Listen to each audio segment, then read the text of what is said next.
Chapter 1000. The shadows slowly unfurled, like fragmented wisps of smoke, drifting back and forth. The fluorescent light seemed to be broken and connected.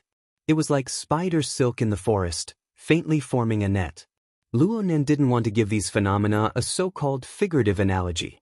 This was because there was no comparison at all. If he were to switch to his original perspective, no matter how he cut it, the flesh would still be flesh and blood, and the organs would still be organs. There would just be a few more angles of view, a few more connections that were hard to see with the naked eye. He could use configuration theory to explain this. He absolutely wouldn't be like he was right now. He had practically completely shed away all familiar traces of concepts. It was as if he had entered a world of another dimension. But this wasn't unexpected. After all, the structure of the existence of Mother Micah was as different as heaven and earth from the prior perceptual structure of humans. Humans' usual method of decoding external information was completely incompatible with Mother Micah. Therefore, Luonan's attention was focused on Mother Micah. It wasn't a simple tilt of his attention. Instead, it was the mutual translation of the two cognitive systems. It was the deep coupling of the two systems. Fortunately, there was a certain commonality between the two. For example, configuration. Right now, there was only configuration. Configuration could act as a translator between the two. Through this intermediate link, Luonan was able to guess a few things. The shadows he saw should be a large amount of sea creatures, yachts, oceans, atmosphere, and so on, as well as the aura, energy, and even soul strength radiating from them. Ordinary people and even ability users could see all things on the material and mental plane.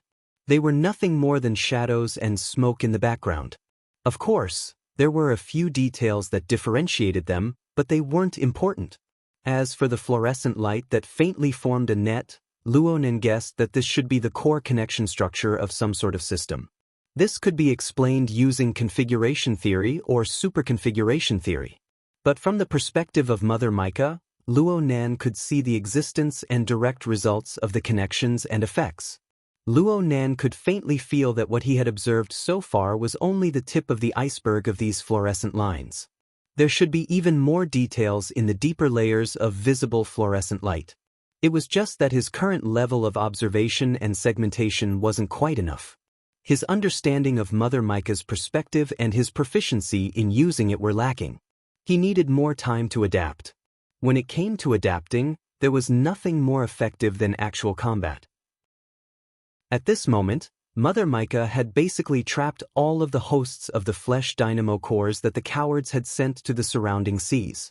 She had completely trapped them in an inescapable net set up by millions and millions of control wires. Not counting the ordinary marine creatures, there were about 6,000 to 7,000 aberrations. Among them, 5% and 0.5% of them had rank C and rank B life forms. According to the basic knowledge Luonan had learned about mutants, this number of mutants was more or less the limit of what the marine ecosphere with a radius of 2,000 to 3,000 kilometers could bear. Luonan thought that if the coward hadn't chased after Nyogue earlier, the surrounding sea region might not have been able to gather so many hosts.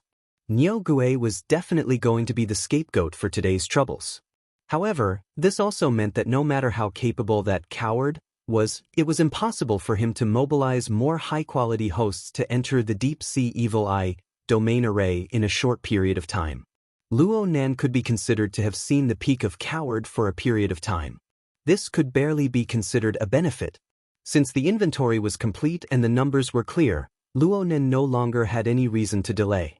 At this moment, the subtle and close interaction between stupid sand and mica jellyfish during the experiment on the zeolite beach flashed in his consciousness again.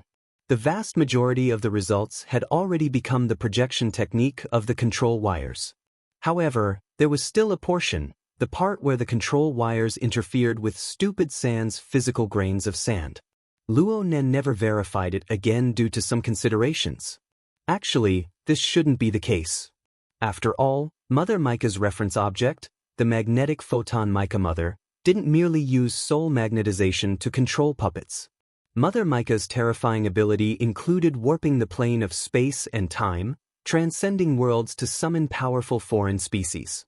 It also included gluing and piecing together millions upon millions of different life substrates to form inconceivable warped creations. The powerful warping and reconstruction power of the material plane and life plane was perhaps closer to the core of Mother Micah's ability. In this aspect, Luo Nan's experiments were relatively conservative due to considerations of concealment and ethics. However, it couldn't be said that there weren't any at all. There was at least one area where Luo Nan hadn't disintegrated his water vapor body. Luo Nan had been referring to the interaction between stupid sand and Mother Micah all this time, allowing the water vapor body and Mother Micah to form a close connection. His efforts in this aspect allowed the water vapor body to smoothly fuse with Mother Micah. At the very least, the work of the battery wasn't bad. And right now, Luo Nan didn't just need to use this interference method for fusion. He also needed to walk in the direction of destruction. The reason why the coward on the other side was able to form a tsunami-like attack from such a great distance was absolutely because he relied on the frames erected by the hosts of the flesh and blood dynamo cores around him. Why did Luo Nan need to directly resist? Wouldn't it be over if he just flattened these frames? Could he? Of course he could. Right now, practically every strand of control wire was undergoing endless deep segmentation within the corresponding frame of the sea creature's body and soul. The strengths and weaknesses of each frame, as well as the state of the parasitic flesh and blood dynamo cores within these frames, all flowed through Mother Micah's perception system. Even though Mother Micah's observation perspective didn't possess the heart, brain, blood vessels, and other vital physiological points in the conventional sense, it didn't need to. Wouldn't it be fine if the system frame collapsed? This was what Luo Nan had designed. This was what he did. He was like a cautious researcher. He followed the principle of starting from easy to difficult, dividing into groups, and implementing strategies by classification. First, he experimented on an ordinary sea fish. Well, it wasn't difficult at all. At least, this was true from Mother Micah's point of view. The cluster of shadows that represented the sea fish had a pitifully weak fluorescent structure within it. It was directly torn apart, and then, Luo Nan really didn't know what happened next. His experiments were done too thoroughly. He said that he was focused on Mother Micah, but he really didn't want to be distracted by anything else. He was limited by Mother Micah's special point of view, and he didn't have a concrete reference. He really couldn't figure out what the fate of the sea fish was after its original structure was destroyed. It should be dead. The control lines could still display their effects, but there was a marvelous feeling of sluggishness during the subsequent segmentation. It made the originally smooth segmentation become completely devoid of feeling. The shadowy portion of the visual field became even more fluffy. The fluorescent lines, which were originally weak to the point of being non-existent, were practically completely erased. Perhaps this state could be defined as the death of the manipulated target? The current Luo Nan couldn't be said to be a babbling baby learning how to speak. He was like a foreigner who held a dictionary and charged headlong into a new world where he didn't know the language. Actually, he was more like a pitiful worm who retained the memories of his previous life and reincarnated into the body of another species. He needed to match his new experiences bit by bit with the concepts of his previous life. Some could be done, but some couldn't be found no matter what. It was impossible to find an accurate matching point. Of course, Luo Nan wasn't used to this, but his reason after learning and learning told him this was right. Back in the day, the school of fantasy had attempted to restore the magneto-optic mica. Luo Nan was unable to accurately judge just by relying on the version of the fantasy mimicry technique that Lieutenant Go Yi had imparted to him. But in this stage where the life stroma was already faintly budding, the school of fantasy still possessed a considerable amount of experience in the cultivation of other fantasy species. Luo Nan had brought out the basic principles of the school of fantasy. He had brainwashed Meng Chong, and he had given a lesson to all the ability users of the world. He had forced Meng Chong to experience the extreme state of the Hellfire Tyrant. The life stroma was determined by the life stroma, and it was driven by the instinctive desire to survive. Right now, Luo Nan had encountered such a situation, under this innate format, which was completely different from ordinary perceptual modes. How did the mica exist? How did it sense? How did it leap from the life stroma level? What sort of desire and drive was produced? It wasn't too clear at the moment. The mica had cast millions and millions of control lines onto the marine life. Admittedly, there were some unique configurations bestowed with natural patterns, but Luonan's will still played a part in the casting itself. It couldn't be considered a driving force that sought survival. It was more like a mechanical propulsion mechanism that had been programmed. Therefore, there was still a long way to go. The more it was like this, the more he had to toss and turn with all his might. Luonan wasn't anxious. On the contrary, he was enjoying it.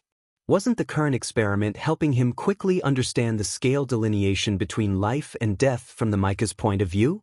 After the experiment with normal sea fish was over, there were still normal parasitized sea fish. Then there were normal aberrations and normal parasitized parasites. There were also C rank, B rank. Layer by layer, they were compared. Oh, he nearly forgot. There was a coward glaring like a tiger watching its prey from the side. Luonan's experiment was done very quickly. The difficulty of the experiment wasn't high. With a few control groups, he had already dealt with over 100 targets under C rank. There weren't any twists and turns at all. He didn't even need to consider configurations or systems. He just needed to use the control lines to tear apart those fluorescent lines. It was so simple that it made Luonan feel a chill in his heart. In a certain sense, this was the embodiment of the difference between the mica and the life forms Luonan was familiar with in the past. There was a difference in levels. Frankly speaking, Luonan didn't feel too comfortable with such a discovery. Then Luonan felt that rather than doing this simple work, it would be better to aim at the flesh and blood dynamo core and directly make contact with it. It would be more challenging. Of course, it would be more meaningful for the experiment. Chapter 1001.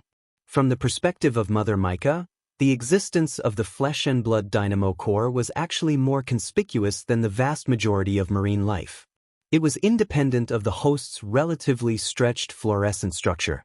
Its presence was stronger, like a nerve not existing on a neural network. Or a tumor. The kind that glowed. The special mode of existence of the flesh and blood dynamo core directly affected and even distorted the layout of light and shadow from the perspective of Mother Mica. And most importantly, a considerable portion of the flesh and blood dynamo core seemed to possess independence and could survive independently. Luonan had already noticed that even if he directly killed the host and destroyed the visible fluorescent structure, a considerable portion of the nodules were able to withdraw in time after destroying the host's system of existence. They wandered in the vaster shadow of life, seeking another cluster of fluorescent structure to bond and parasitize the host again. Well, Luonan was able to find a relatively familiar sense of space and time when placed from this point of view. Moreover, he naturally broke away from the limitations of a living individual and placed his gaze into a dimension that was completely constructed from shadows and light. In this way, the individual faded away and the entirety became prominent. Luonan was able to clearly perceive the overall structure of the array that the opponent had built upon the foundation of the flesh and blood dynamo core. Speaking of which, wasn't the efficiency of a single kill too low? If he were to start from the structure as a whole. Luonan's thoughts stirred and the entire layout of light and shadow under his clairvoyance suddenly shook. The shadow of smoke and ink separated and reunited irregularly. The fluorescent lines clearly trembled, driving the tens of thousands of nodules within the large net. It was like a colorful lantern being blown by the wind. It was extremely beautiful. However, this dazzling scene wasn't just the result of Luonan's interference. There was also the terrifying power of the coward that was pressing closer. Oh my, this person has finally entered the fray. It was just a joke. Luonan had nearly forgotten about this person. The opponent could really hold back. He had already established an absolute advantage in the Abyss region, but he still hadn't arrived. Actually, it was only a few dozen seconds. But on the level of extraordinary, a few dozen seconds was enough for many people to die 100 times over. Of course, Luonan could faintly understand some of the factors. When he gave up the fake body of water vapor and merged with Mother Mica, he decisively abandoned all the attack and defense structures in the Abyss area. Even the Bloody Soul Temple in the Abyss area, was hidden again. Plus the high invisibility of Mother Micah, that dude probably couldn't find the target anymore. In such a situation as a coward that Her Majesty Empress would labeled, what would the other side think? What to do? If that fellow turned around and directly attacked the yacht, Luo Nan would absolutely not sit idly by, regardless of whether or not Her Majesty Empress Wu was on board. But the problem was that there weren't any. That person controlled the torrential storm in the abyss area with an astonishing level of control, causing it to hang in the air but not fall, pouring down but not falling. Yet he was hesitating over there. In the past, Luo Nan always felt that he was overthinking things sometimes. But this person, even if she was intimidated by Her Majesty Empress Wu, was acting a bit too hesitant. So much so that Luo Nan suspected that if he hadn't experimented with the hosts of the fleshly dynamo cores and more or less indicated the direction, that coward would still be able to persevere like this. In any case, the rapid disappearance of the hosts of the fleshly dynamo cores had subtly exceeded the natural reduction rate of the chaotic bloody situation in the sea. And Luo Nan's deliberate targeting of the fleshly dynamo cores finally aroused the vigilance of that person. No matter how deeply Mother Micah was hidden, there would always be traces once it interfered with the material plane. The coward's accomplishments in the mental side didn't need to be mentioned. He quickly followed the traces. In the beginning, he wanted to directly grab the interference trajectory of the control thread and trace it back to the abyss area. He wanted to grab Luo Nan's weak point in one fell swoop. However, even Luo Nan himself had to carefully ponder over the interference mode of Mother Micah. How could the coward chase after him in a hurry? After crossing paths a few times in the void, the other side knew that it wouldn't work. He quickly changed his train of thought. He only maintained pressure in the abyss area and began to pour more power into the various locations of the fleshly dynamo cores. He adopted a posture of waiting for the rabbit to come to him. I know you're coming. I'll give it to you. The other side grasped the main point. It was impossible for Luo Nan to avoid it at this time. He held an eager heart as he made further contact with the numerous luminous nodes under the Mother Micah's light and shadow perspective. This was a true collision. There was no room for buffer. This also represented that the RTS game in the abyss area had sunk into the material plane.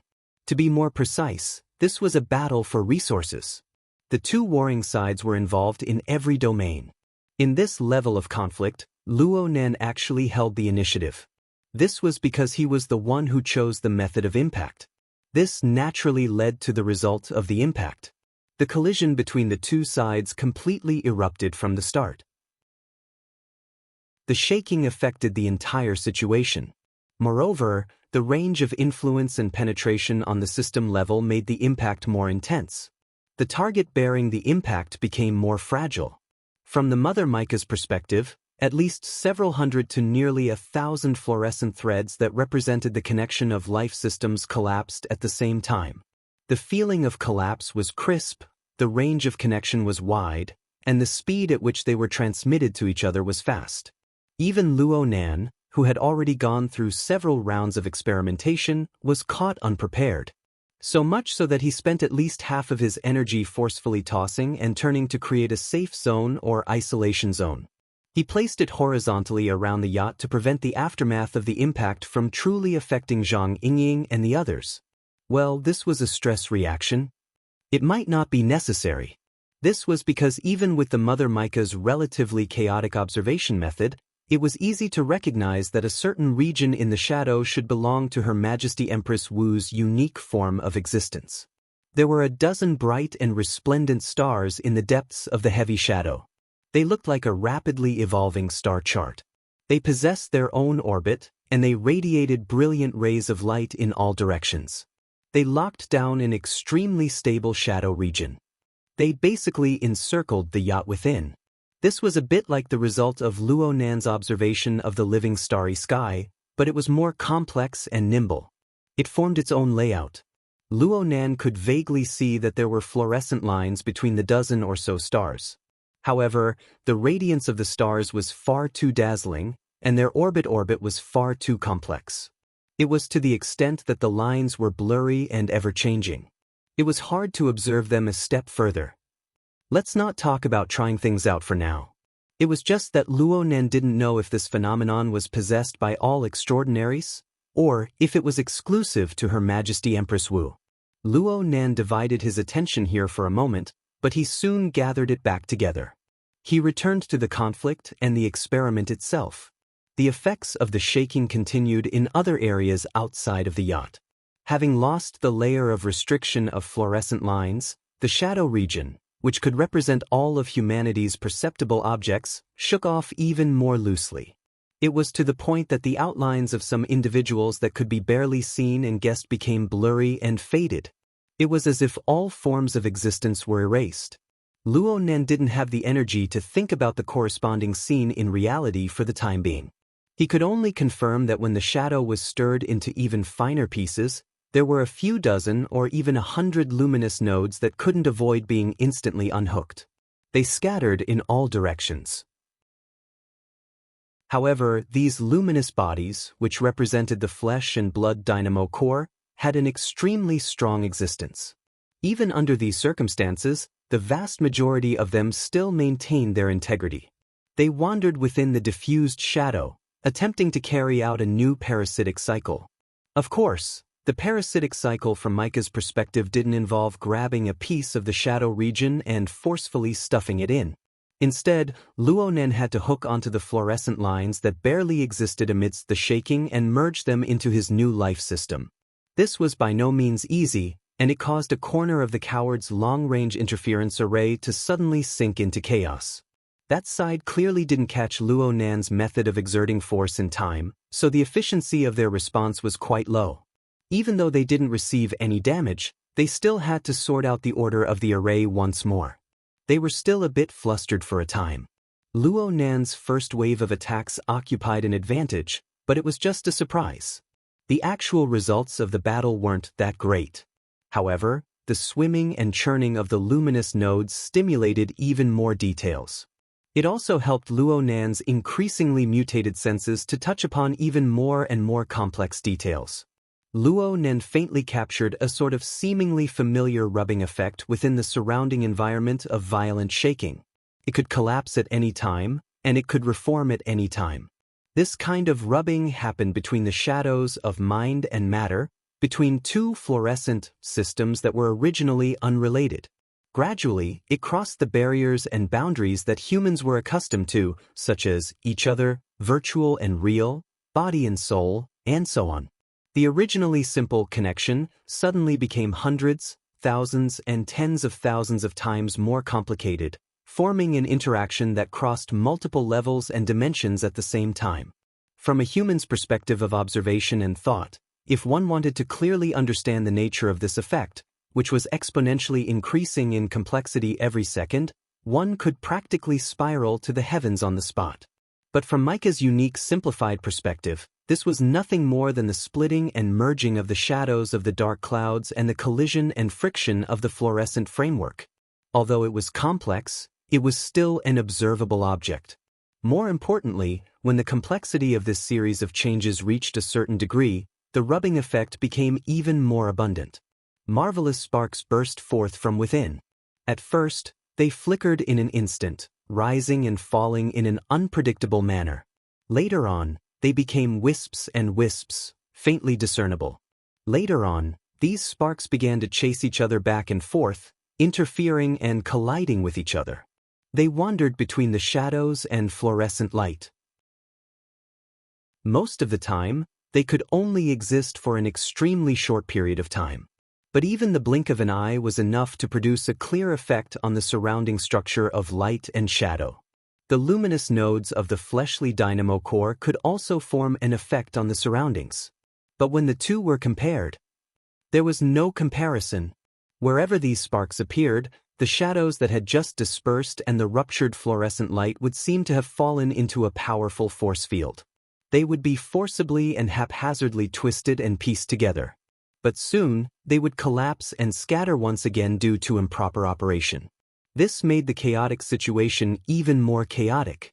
Luo Nen didn't care how the chaos intensified. He just went to make logical deductions. Magnetolite? Chapter 1002. That's right. This was the magnetic light that Luo Nan had tried to capture and trace, but he had failed time and time again. It occurred outside of the main skeleton of the mica, but it was within the domain controlled by the control lines. There wasn't much difference between the two. This was because these little things existed for a short period of time. They quickly captured the most stable interference channels within the surrounding structures and quickly formed a connection. In this way, the magnetic light continued to grow in scale. It passed through the control lines in a form close to a pulse, and it was channeled into the main body of the mica. Luo Nan was still repeating his thoughts from not too long ago. Perhaps this is the magnetic light of the magnetic light of the magnetic light mica. While his thoughts were still undulating, a new force occurred within the water vapor skeleton of the mica. The one affected was now Luo Nan himself. This time, it was impossible to say whether Luo Nan had captured the magnetic light, or whether the magnetic light had stuck to him, or whether the magnetic light had already deeply fused with the mica and transmitted it to him as a feedback of perception. Oh, something didn't seem right?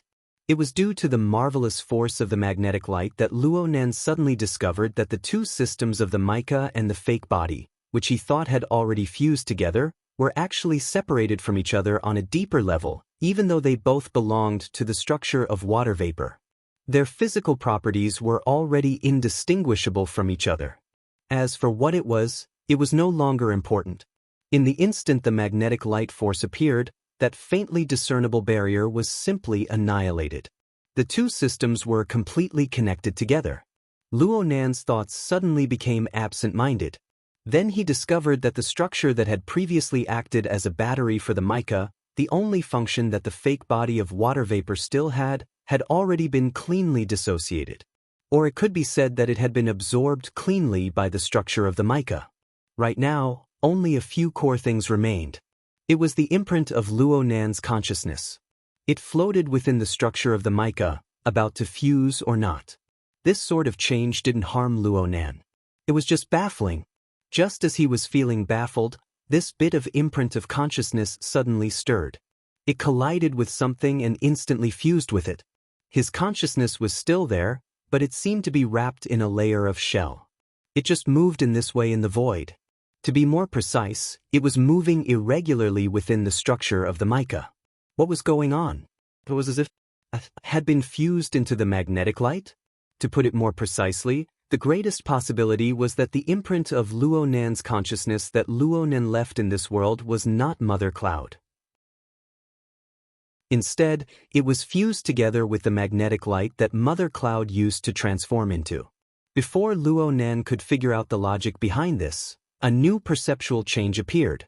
Luo Nan's soul cloak, the great production line of the living starry sky, the altar spiderweb, and other traditional energy and information supply channels clearly became estranged.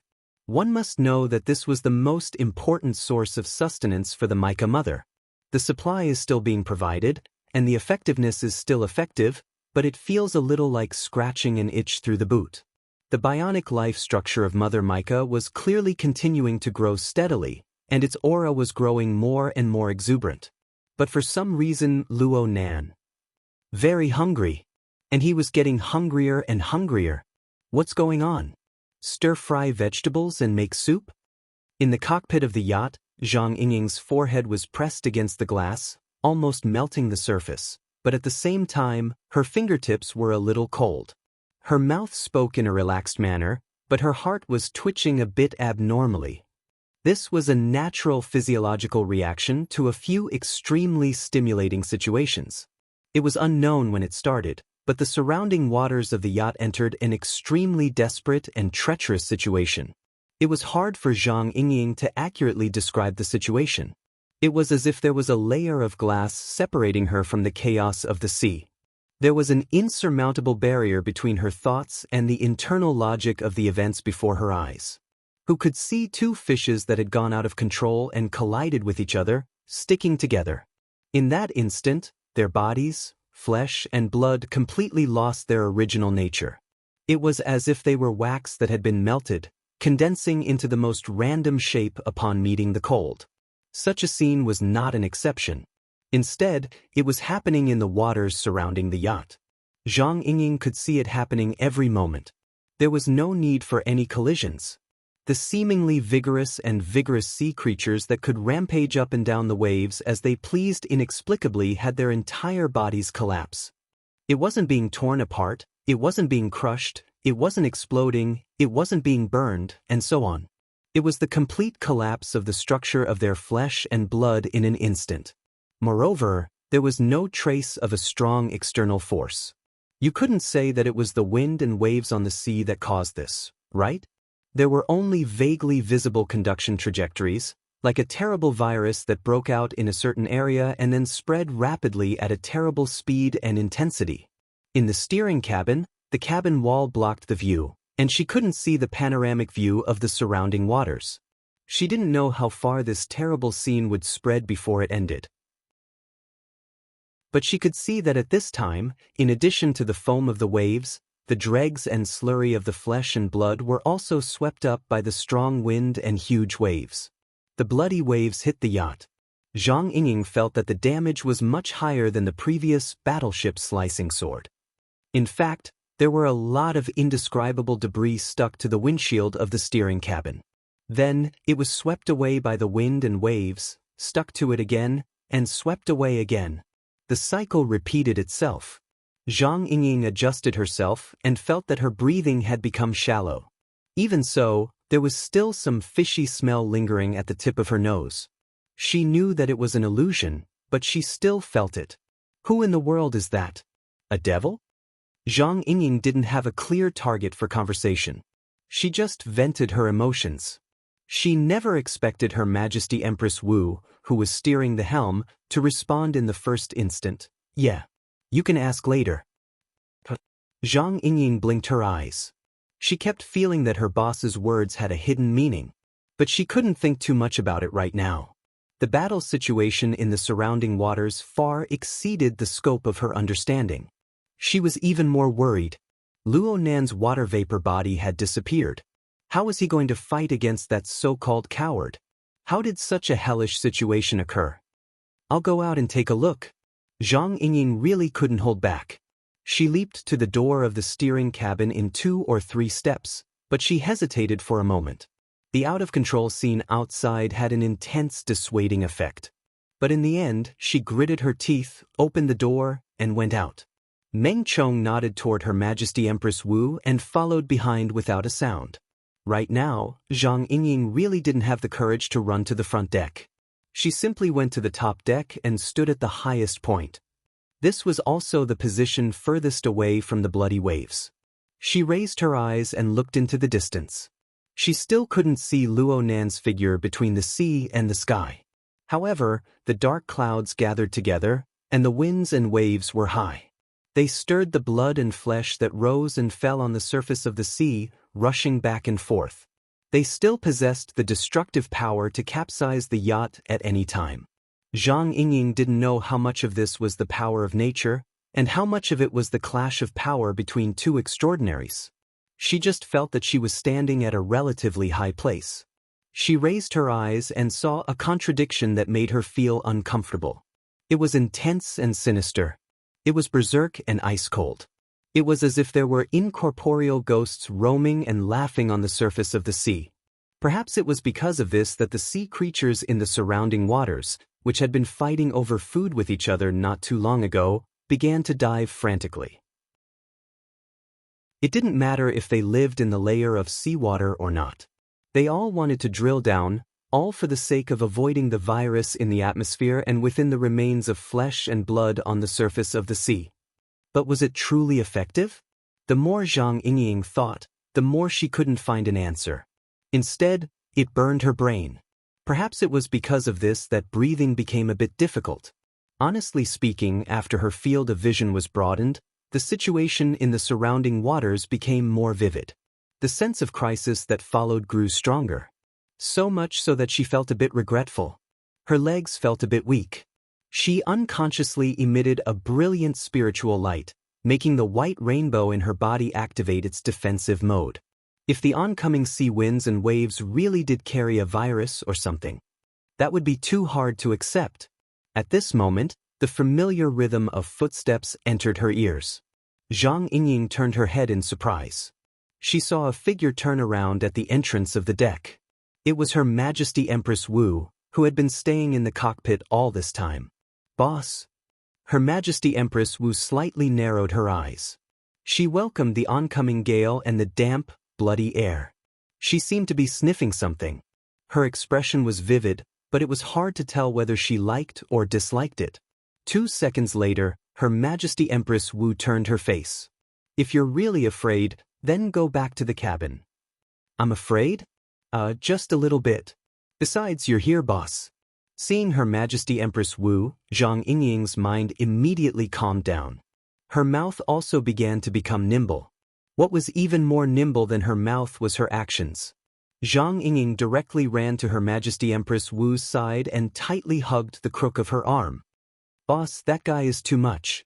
He knows you're here, but he still made such a scene." Her Majesty Empress Wu only smiled. "He's indeed too much, but he can't do it for long. A battle between transcendents. They're having fun killing here, but T-City can't take it anymore. The fighter plane just took off, and it won't take long to get here." Zhang Yingying blurted out, "Did he come here to die?" "It's all right. The pilot is quite durable." Obviously, the pilot that Her Majesty Empress Wu mentioned was definitely not an ordinary person. He was most likely an extraordinaire. As Zhang Yingying was thinking, she heard her boss ask, "You really don't want to go back? With that guy's clumsy control skills, it's fine if he gets a few fish scales on your face. But what if it's tentacles, sarcomas, sharp teeth, or something? That's not good." Zhang Yingying finally came back to her senses. She didn't know when it started, but everyone's target had been mistaken. But before Zhang Yingying could find the rational clues she should have from her disbelief, a wave of reverberations suddenly rang out beside her ear. It sounded like a strange, snoring sound, as if someone was choking on water. There were also muffled sounds of mooing and splashing sounds. There was no sense of hierarchy, and it was just a flurry of struggling. Zhang Yingying very naturally shifted her gaze to look, and saw that there was an explosion of water on the side of the ship. A certain strange existence with half of its huge bull body jumped out of the sea. It crazily waved its spider-like limbs at the yacht. It didn't seem to realize that its body was still covered in a layer of blood and minced meat. Looking at it, it didn't need to think to know that it was calling for help. Did he knock himself out of his mind? Chapter 1003. Zhang Yingying had a strange feeling when she faced the instigator of the trouble at sea. Could it be that this bro had forgotten who was the one who had attacked it just now? Speaking of which, the reason it was still alive and kicking was probably because of its iron head. It didn't seem to be a problem with its head. Zhang Yingying quickly noticed that the bull demon's chest and abdomen were already the most eye-catching. Now, in the night, it was even more eye-catching. The dark green fluorescence was originally rather dark, and the dizziness was rather serious. But now, it was fluctuating violently, as if it was boiling. Perhaps it was even showing signs of vaporization? Zhang Yingying was just letting her imagination run wild. But visually, the bull demon's big belly was indeed swelling up. The extent of the swelling could be seen, as if it could explode at any moment. Perhaps this was the reason for the bull demon's cry for help. This fellow seemed to be in so much pain that he quickly lost his patience. After struggling for a while, he threw caution to the wind and jumped onto the yacht under Her Majesty Empress Wu's gaze. From the looks of it, it was about to fly directly to the top deck. Wow! Zhang Yingying let out a soft cry. But as expected, there was another muffled sound. An invisible wall appeared out of nowhere in the atmosphere, blocking the bull demon's head. The fellow had only jumped a few meters before it crashed into the wall. With a miserable groan, it fell back down. But perhaps it was just luck? A huge wave rolled over, and the sea instantly rose by 3 to 5 meters. This caused the angle of its falling body to change, and it actually crashed into the railing on the side of the lower deck before it flipped over. The huge belly even acted as a buffer, helping it bounce a few times on the deck, railing, and bulkhead. In the end, it fell flat on its back, to the point that the dark green fluorescence within it seemed like it was about to seep out. She was really worried that it would explode just like that. But no matter what, the bull demon had still safely boarded the yacht. This alone made it much luckier than the other creatures in the surrounding waters. Based on what Zhang Yingying could barely sense with her own mental senses, the marine creatures, be they ordinary shoals of fish or mutated species, were mostly unable to escape misfortune even if they hid under the surface of the sea. For many creatures, even though they had dived to a depth of dozens of meters, they still couldn't avoid the experience.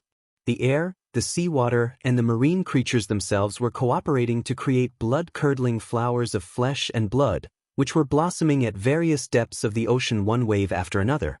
Some twisted flesh and blood even floated to the surface of the sea, merging with other similar existences along the way, as if trying to nurture something in this terrifying flower. But in the end, it still collapsed. At the very least, with the passage of time, the signs of life in the sea areas that the yacht passed through were quickly decreasing. How long had it been? The surroundings had already turned from a noisy uproar to dead silence. The evil eyes that had covered the surface of the sea earlier were long gone. Looking up, the night sky, the dark wind, the dark waves, and the filth filled everything. But even more than that, there was the destructive power that created all of this, dominating everything on a level that no one could understand. Zhang Yingying was a little absent-minded. She subconsciously hugged her boss's arm tighter, forgetting to ask how they should deal with that lucky bull ghost. At this moment, Meng Chong, who had been silent all this time, suddenly spoke up. Something is coming up. The bottom of the yacht is climbing upwards. Meng Chong hesitated for a moment before he found a relatively accurate verb to describe it.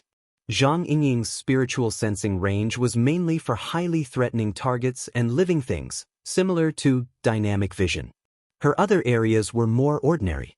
Even if she was reminded, she could only vaguely sense it, and the angle of the bottom of the yacht was rather awkward. She couldn't see it if she tilted her head. But this wasn't a problem for Zhang Yingying. She simply released the floating camera and let this little thing fly down to extend her vision.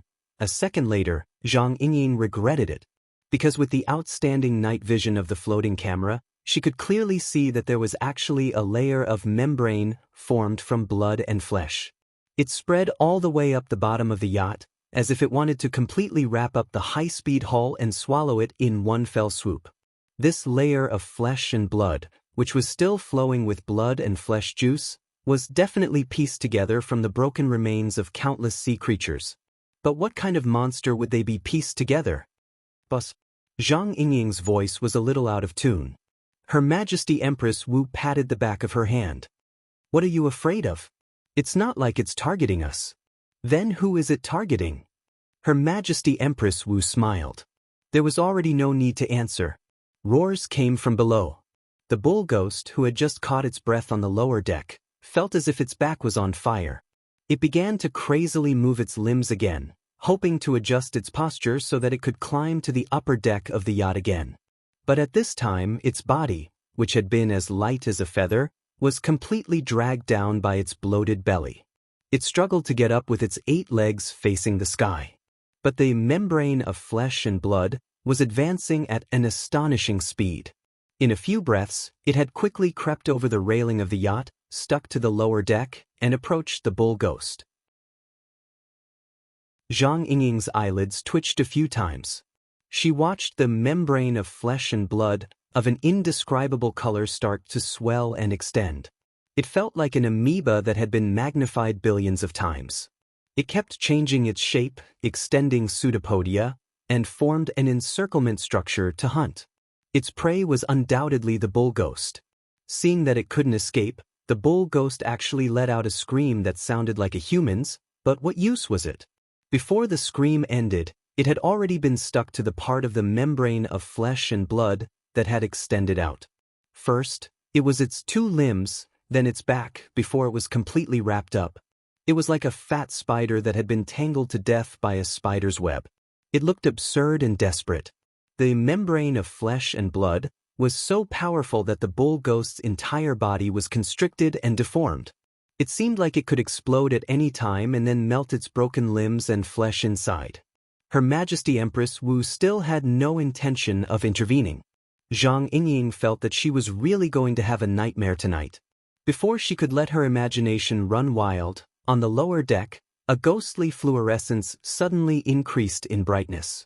It instantly broke through the bull ghost's flesh and even the obstruction of the membrane of flesh and blood, and blossomed in the void. It exploded. Zhang Yingying subconsciously narrowed her eyes, but she couldn't help but look. Fortunately, she did, because what happened next was completely different from what she had imagined. After the cluster of ghostly green fluorescence really broke through the obstruction of the flesh and blood, the severe dizziness from before was greatly alleviated. It was so much so that people on the upper deck could already see that the fluorescence itself was actually highly differentiated. It seemed like countless fireflies had gathered in one place. It was just that it lacked intelligence, and overall, it was rather orderly. Most importantly, the spots of fluorescence were even extending in both directions, stretching out into even finer lines. One end continued to expand and differentiate, while the other end continued to gather and shrink. At first glance, it looked like a forest that had been invisible before but was now gradually disappearing. The branches and leaves were luxuriant, but the main trunk wasn't very obvious. It was completely hidden among the branches and leaves that were constantly branching off. Or perhaps the lower half, including the root system, was still hidden behind the void. Because of such a change, the membrane of flesh and blood that was closing in was more or less distracted. Some of them even began to melt by themselves, or was it trying to reshape it into a more suitable structure? In any case, the misfortune of the bull ghost exploding and dying was somewhat delayed, but the screams became even louder. What on earth is this thing? Zhang Yingying felt that her memory had been offended. It looks a little familiar. No, I don't think I've seen this thing before. But who have I heard of it before? She turned her gaze to Her Majesty Empress Wu, but unexpectedly, a voice came from behind her. Mr. Luo mentioned it before. It's of the plant type. Meng Chong's response caught Zhang Yingying off guard. Meng Chong was very confident. At the end of last year, when Mr. Luo and the Order of Justice's secret-bound High Priest, Li Taixing, met, he raised this extremely sharp conclusion. At that time, he compared the Ring of Blood and Will to the Order of Justice's Scales of Truth system. He said that the former was a tool type that was shaped like the abyss, while the Order of Justice's system was like a large tree that was planted in the abyss, but its roots continued to extend downwards. It was a biological type, or plant type. I have an impression when you say this. Cloud City Water Village, right? Was it before or after Sister Moya's concert? As her memories flowed back, Zhang Yingying was truly shocked. Do you have to be so exaggerated? I was there at that time, but I don't remember it as clearly as you do. Matters that have nothing to do with us become chaotic. Meng Chong bowed slightly to hide his somewhat bitter smile. Mr. Luo's comparison of tool type and plant type hit quite a few secret orders sore spots. As for the matter of Lady Halder and Yin Lu being remotely monitored through a puppet, there was no need to mention it. Zhang Yingying chuckled. He just loves to do these kinds of jobs that destroy people's bowls. Oh, according to what you're saying, this boss Nyogue is an important member of some secret order? Perhaps not just that. Judging from Nyogue's current state, he looks quite familiar to me. Meng Chong made a rare self-mocking remark. He explained further, this thicket is somewhat like the embryonic form of the abyss's solidified configuration. It also seems like a carrier for the order's sacrificial vessel. But no matter what, this is definitely the crystallization of some belief system. It is the result of many years of accumulated faith. Through it, the core information of an order, including the characteristics of their faith, their fundamental techniques, their various levels of believers, all of it will be exposed without a doubt. The premise is that they must be able to perfectly break through and resist the backlash. Take my order as an example. This kind of crystallization isn't unique, but there is only one backup.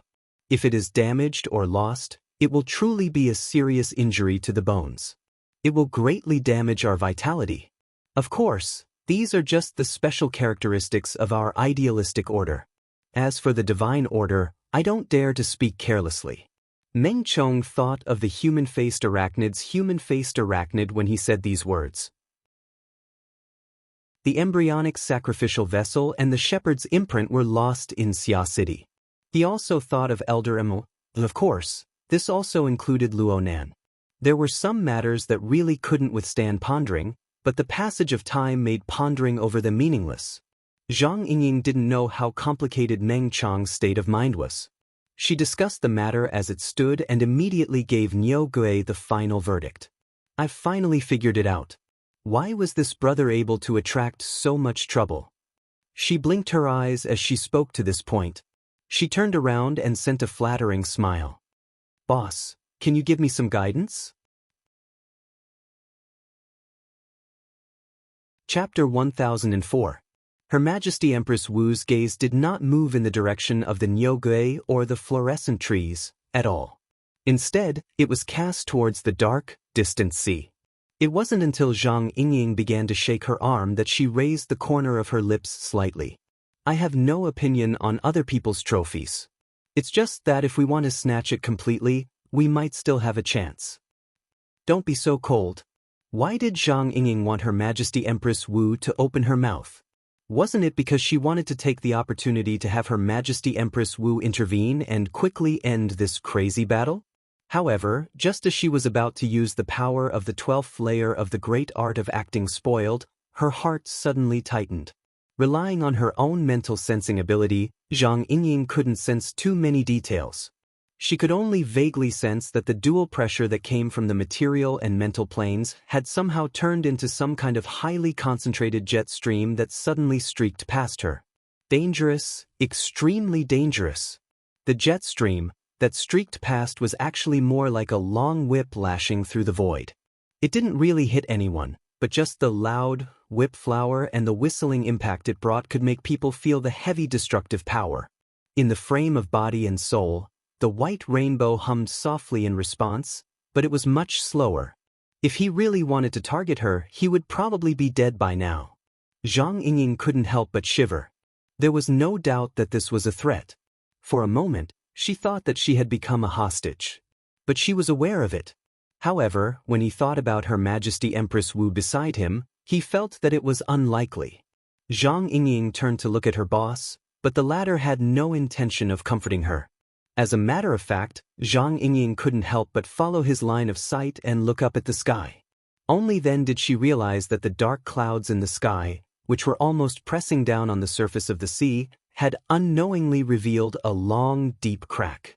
The crack extended for an unknown distance, as if the entire sky had been torn in half. The trail of the long scar was right above her head. Zhang Yingying was in a daze for a moment before she realized that the long scar that tore through the clouds was parallel to the current route of the yacht. It could be seen that the clouds on both sides were surging violently, but no matter how hard they tried, they couldn't cover up the scar. With a few more glances, one could vaguely see the purer sky above the clouds. Did he have the strength but nowhere to use it?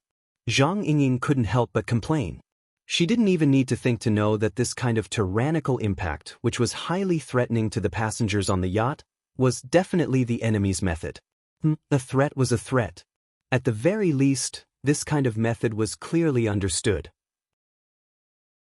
The flower of flesh and blood feast in the surrounding waters really left people speechless. Found you. The strong will crosses the entire sea surface, interrupting Zhang Yingying's wild imagination. It also puts a lot of pressure on her. Every will that has taken shape here is like the heat flow from the eruption of a volcano in the sea. It is so ferocious that a few muffled thunders explode in the atmosphere, shaking people's lips a little numb. The bulkheads of the yacht produced a very clear resonance effect, so much so that the entire hull seemed to be humming. There were already very few creatures on the surface of the sea, and all of them were shivering in the deeper waters. If Her Majesty Empress Wu wasn't by her side, Zhang Yingying felt that she wouldn't be any better. Speaking of which, these words sounded fierce, but in most movies and television works, weren't these flags raised by the great villains? Oh my, I've been discovered by you. Hee hee, this line wasn't anything good. In any case, The air fluctuated slightly as the familiar will and voice rang out. Luo Nan, who had disappeared for a long time, reappeared. It was unknown where he came from, but he finally appeared on the lower deck next to Nyoge, who had already been wrapped in a film of flesh and blood. It looked like Luo Nan didn't look any different from before. He even turned half his body to greet the three people on the top deck. Zhang Yingying gave him a middle finger in response without a trace of politeness. This was especially true when she saw that the film of flesh and blood, which nearly covered the entire lower deck, didn't react at all when faced with the new target. The film even slowly shrank back. She felt more and more that this middle finger could be jabbed a few more times. Niu Gui's screams became even more miserable. At this time, Luo Nan was on the surface of the sea outside of the deck, roughly 50 meters away from the yacht. The pitch-black waves suddenly rose up, forming a rough mold in a state that severely violated the laws of nature. Enormous amounts of seawater rose up high and flowed down. It was independent of the natural form of the ocean, forming a waterfall wall. Or perhaps it was a screen or a relief sculpture. The seawater on the wall was still in the form of seawater. It flowed endlessly, and it even formed an exchange with the scouring waves, forming lines and silhouettes that were constantly changing. It looked like everything, yet it didn't look like anything. Perhaps it's because there's a glowing, evil eye embedded in the wall. It's not in line with the human aesthetic standards. The waterfall wall continued to flow along with the surging seawater. It wasn't any slower than the high-speed yacht, and it looked extremely smooth. Strictly speaking, after Her Majesty Empress Wu let go, the yacht's smoothness as it passed through the waves could no longer compare to this waterfall wall. In short, this was certainly the carrier of some formidable power. It belonged to the coward that Her Majesty Empress Wu spoke of. It was an extraordinary so powerful that it made one's liver tremble. The purpose of its appearance didn't seem to be to strut around, but to attempt to communicate with Luo Nan. The telepathic thought that spanned across the void was as tyrannical as before, but it had a source. It was emitted from the waterfall wall. This had no meaning in terms of efficiency, but perhaps it was a form of face-to-face respect? This respect was even reflected in the basic expression, "Give it to me and we'll be friends." The image of the so-called "I" appeared on the waterfall wall at the same time the telepathic thought was delivered. It was like a master artisan relief sculpture that struggled to break out of the wall. It had the head of a cow and the body of a spider. It was none other than the cow ghost. Luo Nan didn't say anything, but Zhang Yingying secretly rolled her eyes. She wasn't sure about anything else, but one thing was clear. There was a problem with this person's ability to express himself. Was this a token of love? Zhang Yingying's thoughts were flying, and Luo Nan's thoughts were quite jumpy as well.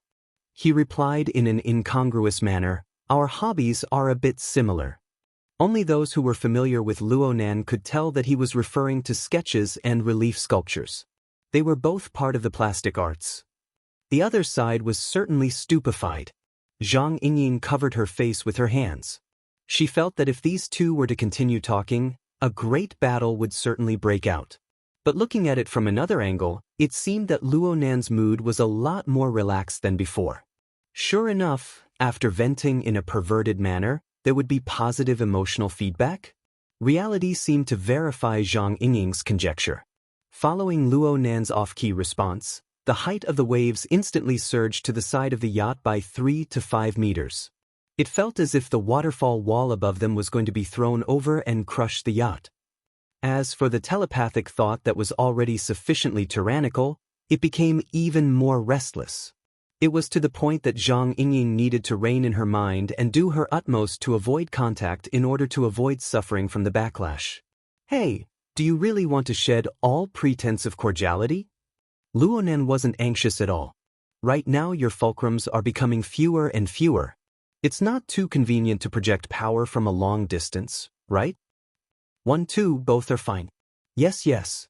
I believe that even if there are only 1 or 2 fulcrums left, it's still enough for you to toss and turn about like a tsunami. And you absolutely have the ability to protect 1 or 2 fulcrums.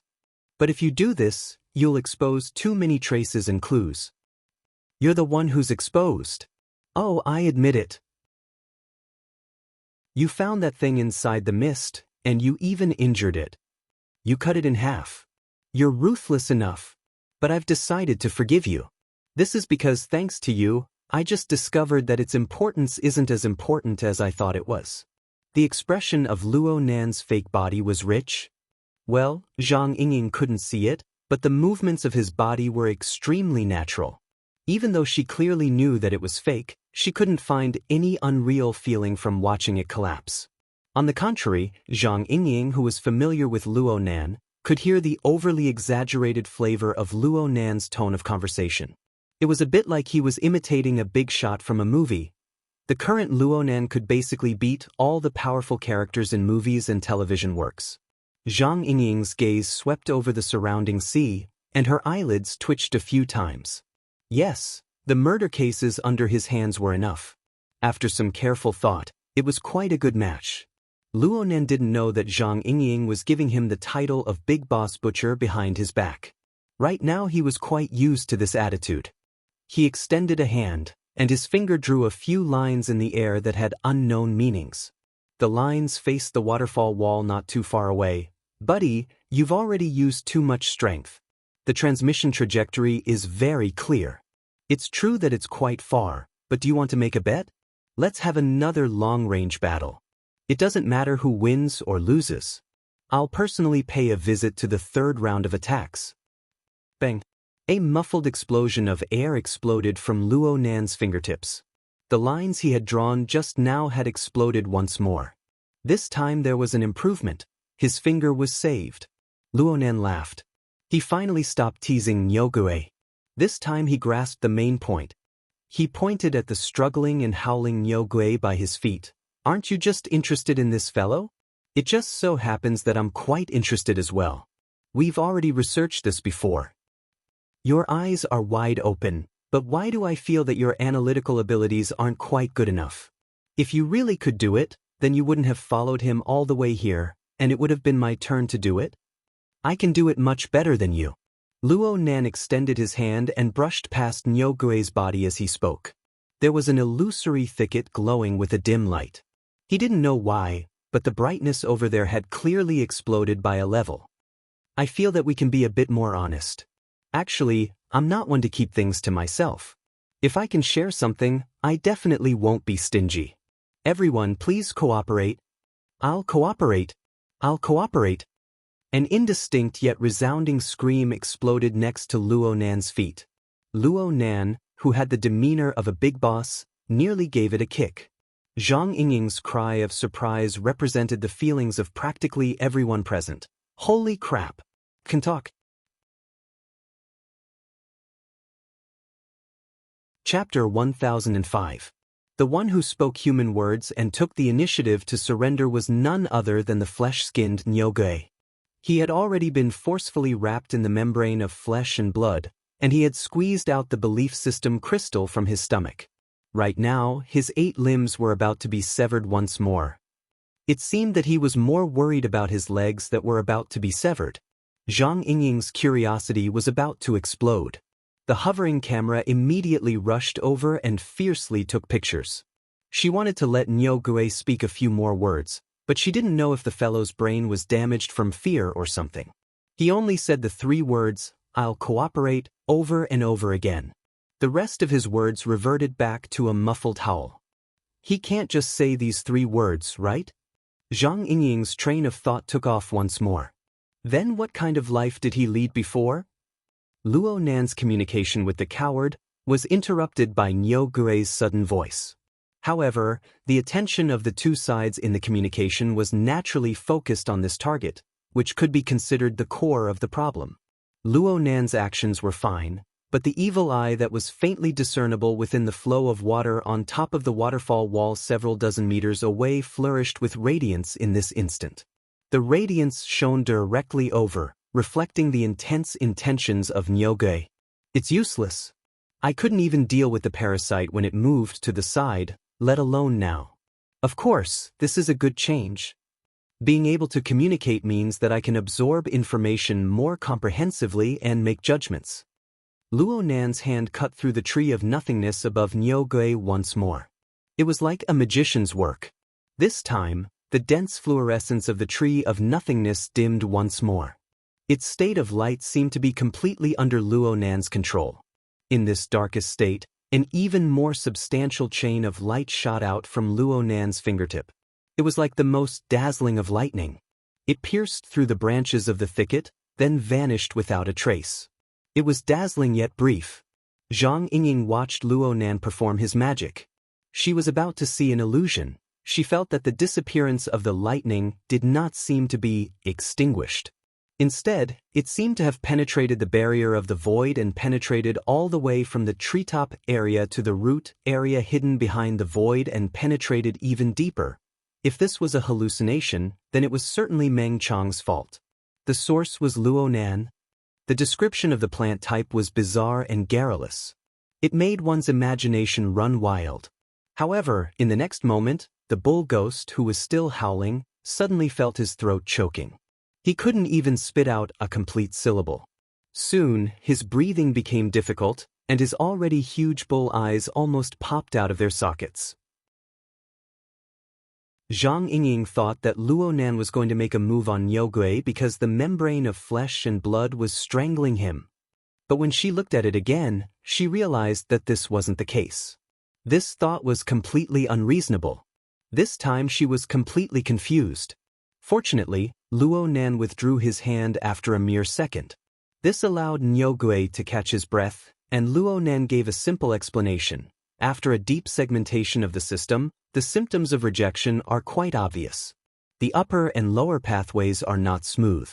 There are problems with its information-carrying capacity and adaptive ability. It doesn't seem like it often interacts with its believers. But it's very strange that it was able to cultivate to this extent. There's some room for research here, but it seems like you can't do it. Luo Nan was referring to the coward, but Zhang Yingying's heart felt stifled. She rolled her eyes and simply adjusted herself to the level of a brainless spectator to avoid being caught in the crossfire. The coward didn't immediately respond. The glow of the evil eye on the wall of waterfall above the sea dimmed. It looked like the most unfortunate one was still the bull ghost. His declaration of surrender was completely useless. Instead, his body, which had already been forcefully wrapped and shrunk, looked like it had been stripped of water. It became much more shriveled. For a time, he couldn't even scream. He just lay on the deck and gasped for breath. The yacht was still moving at high speed, and the wall of waterfall on the sea followed them the entire way. However, the communication between them was suddenly cut off. Was it probably weighing the pros and cons? Reality didn't give the other side too much time to think. A wave of rumbling thunder suddenly crushed down from the sky above the clouds that had been forcefully severed. This wasn't the sound of thunder, but the sound of a supersonic fighter flying past. However, what attracted the attention of the people here was the tyrannical and exuberant blood energy over there. Could it be that the extraordinaries from D City had arrived? They were really fast. Zhang Ying subconsciously turned her head to look at Her Majesty Empress Wu. The latter shook her head and pulled her arm out from Zhang Yingying's embrace. She turned around and left. Hey, boss. Her Majesty Empress Wu didn't respond, but her meaning was very clear. There were already 4 powerful extraordinaries in this area. What was the point of continuing to confront each other? There was no need to say anything. They definitely wouldn't be able to fight. Sure enough, the tyrannical intent of the coward that stretched across the surrounding sea began to subside.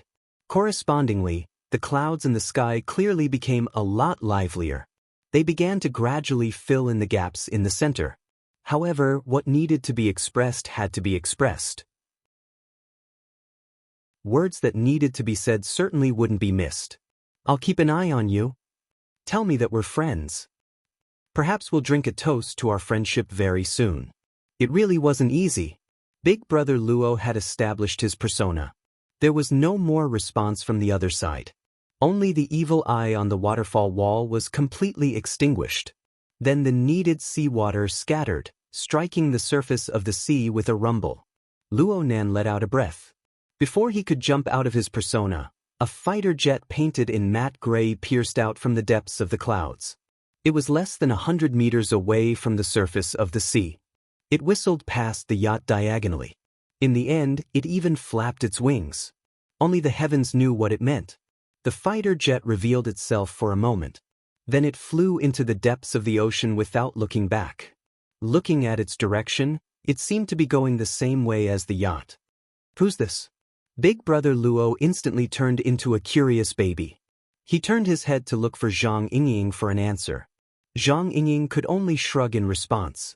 It must be said that the yacht's speed was quite fast. After a few twists and turns, the yacht had completely left the most desperate part of the sea. That was if the membrane of flesh and blood that still wrapped around half of the hull of the yacht was discounted. The situation eased up, and her thoughts inevitably entered a complicated state. Zhang Yingying thought about the origin of this membrane and connected it with the controller. Her entire person felt bad. Seeing that Luo Nan had the intention to come over and talk, she simply waved out her Baihong, "Clean it up for me before you come up." "My yacht, you bastard!" The violent winds and huge waves began to subside. The gathered marine life forms were practically wiped out. The membrane of flesh and blood completely retreated back into the sea. The lower deck of the yacht became as clean as if a dog had licked it clean. At least that was what it looked like on the surface. Zhang Yingying's mind was strong. She took this as the truth for the time being. She stepped onto the deck and didn't feel anything. But when she got closer to Luo Nan, she couldn't help but reach out and pinch the young face that still had a bit of childishness to it. She sized him up carefully. "How come I never saw that you had such a perverted trait before? Don't mention the matter of an operational error." Luo Nan directly turned his face incorporeal, breaking away from Zhang Yingying's grip. But this sort of method was tantamount to hammering another nail into his perverted template. Zhang Yingying wanted to roll her eyes again. The number of sanitary balls she released today could probably prevent cockroaches from growing on the yacht for the next 10 years. "Moo moo moo. It's alive." The Nyogue on the deck broke free of the membrane of flesh and blood at this time. The pain from the deformation of its body eased and it was finally able to return to its original position. It lay on the deck with its 8 legs propped up and its chest and abdomen stuck to the ground. This made it feel as if it had been reborn. It let out a loud cry of praise. Luo Nan, Zhang Yingying, and Meng Chong all shifted their gazes over to focus fire on its deformed body. In an instant, the Nyogue's body was forced down by at least half a meter. It was practically stuck flat to the deck. Only the Nyogue's head was slightly raised. It squeezed out a smile that was extremely recognizable to humans. Rather than calling it a Nyogue, it was more like a flattering dog. It looked absolutely willing to let it lie on the deck and lick the food. Zhang Yingying couldn't help but grumble. The secret orders should all be crying, right? Meng Chong. Luo Nan's gaze was actually on the tree of nothingness floating around the Nyogue's body. The Nyogue was quite intelligent. At the very least, it understood the principle of having a lover's wealth arousing suspicion. It simply flashed the most valuable thing on its body, allowing Luo Nan to do as he pleased. "What do you think?" Zhang Yingying asked for Luo Nan's opinion on how to deal with it. Luo Nan grunted, but he didn't immediately respond. But the more Luo Nan acted like this, the more the Nyogue, who was lying on the deck, began to tremble. Its previous attitude of loud praise had completely disappeared. Only its 8 limbs remained, and the lower ends of its limbs struck the deck amidst trembling. They clattered as if they would fall apart at any moment. Meng Chong simply turned his head to look at the sky. Zhang Yingying blinked her eyes. She cooperatively changed the topic. "The boss just sent word. Blood Demon wants to see you." Blood Demon? Luo Nan finally remembered the name of this extraordinaire. Not too long ago, their group of people had been discussing the inexplicable operation of this extraordinaire's purchase of Cards magazine. Soon he came to a realization. The one who flew over just now was him, right? "Yeah, that's right. He wants to discuss a business deal with you. He said that he has a card that you'll definitely be interested in. Right now, he's going to Koro base first. The boss agreed on your behalf. He said that this guy is an expert gambler, and you don't lack luck. This is also a part of diplomacy." Smart. Actually, Luo Nan wanted to ask Her Majesty Empress Wu who the coward was. Though he already had some guesses, Wouldn't it be better to just look at the standard answer? Alright. The boss said a long time ago that this fellow is your spoils of war. How to deal with him is up to you. Luo Nan casually said, "Can I just throw him off the ship? Let him convey some goodwill to Brother Coward? Do as you wish." Moo moo moo. Niu Gui immediately howled. His trembling sharp limbs nearly pierced through the deck. Then he frantically displayed his talent for language. Kimi, I'm valuable. I have a card. Luo Nan laughed. Just based on the card you used to run away with the money? Niu Gui was stunned. Big Boss Luo took advantage of the situation to come online. Lord Dark Dragon God, everyone in the Great Swamp Order will probably perform a mass disembowelment if they see you like this, right? Or maybe I can use you to negotiate a price with Matsudaira Yoshio? Don't. Please don't. A muffled boom rang out. This time, the lower deck was really pierced through. Niu Gui didn't care about Zhang Yingying's furious glare. He raised his bull head and continued to ram it, wailing and begging for mercy. Matsudaira Yoshio died a long time ago. Right now, there's a demon over there. A demon. Chapter 1006. Night had just fallen in Osaka, and the hustle and bustle had yet to subside. The trading center in the trade zone had already stopped trading. However, a large number of trading companies, public relations companies, research institutes, design institutes, and other white-collar places still adhered to the tradition of working overtime. Whether there was a problem or not, they had to show their attitude first. Of course, the night banquet had already been arranged. The night cruise on Beishan Lake was quite a popular way to make friends recently. Taking a boat, drinking, going to the other side, and then taking the subway and bus home. Time was really calculated to the extreme. The entire trade market was flowing with a floating and restless atmosphere. However, all of this had nothing to do with Jiang Zhong. She was wearing the white lab coat, sitting in front of the workbench, sorting out the experiment records of the day and combining them with the massive experimental records of the past for analysis and verification. This was a research that had been going on for 27 years. The project was established in 2070. In 75 years, she participated as an assistant. In 81 years, she officially took over. Since then, she had been busy.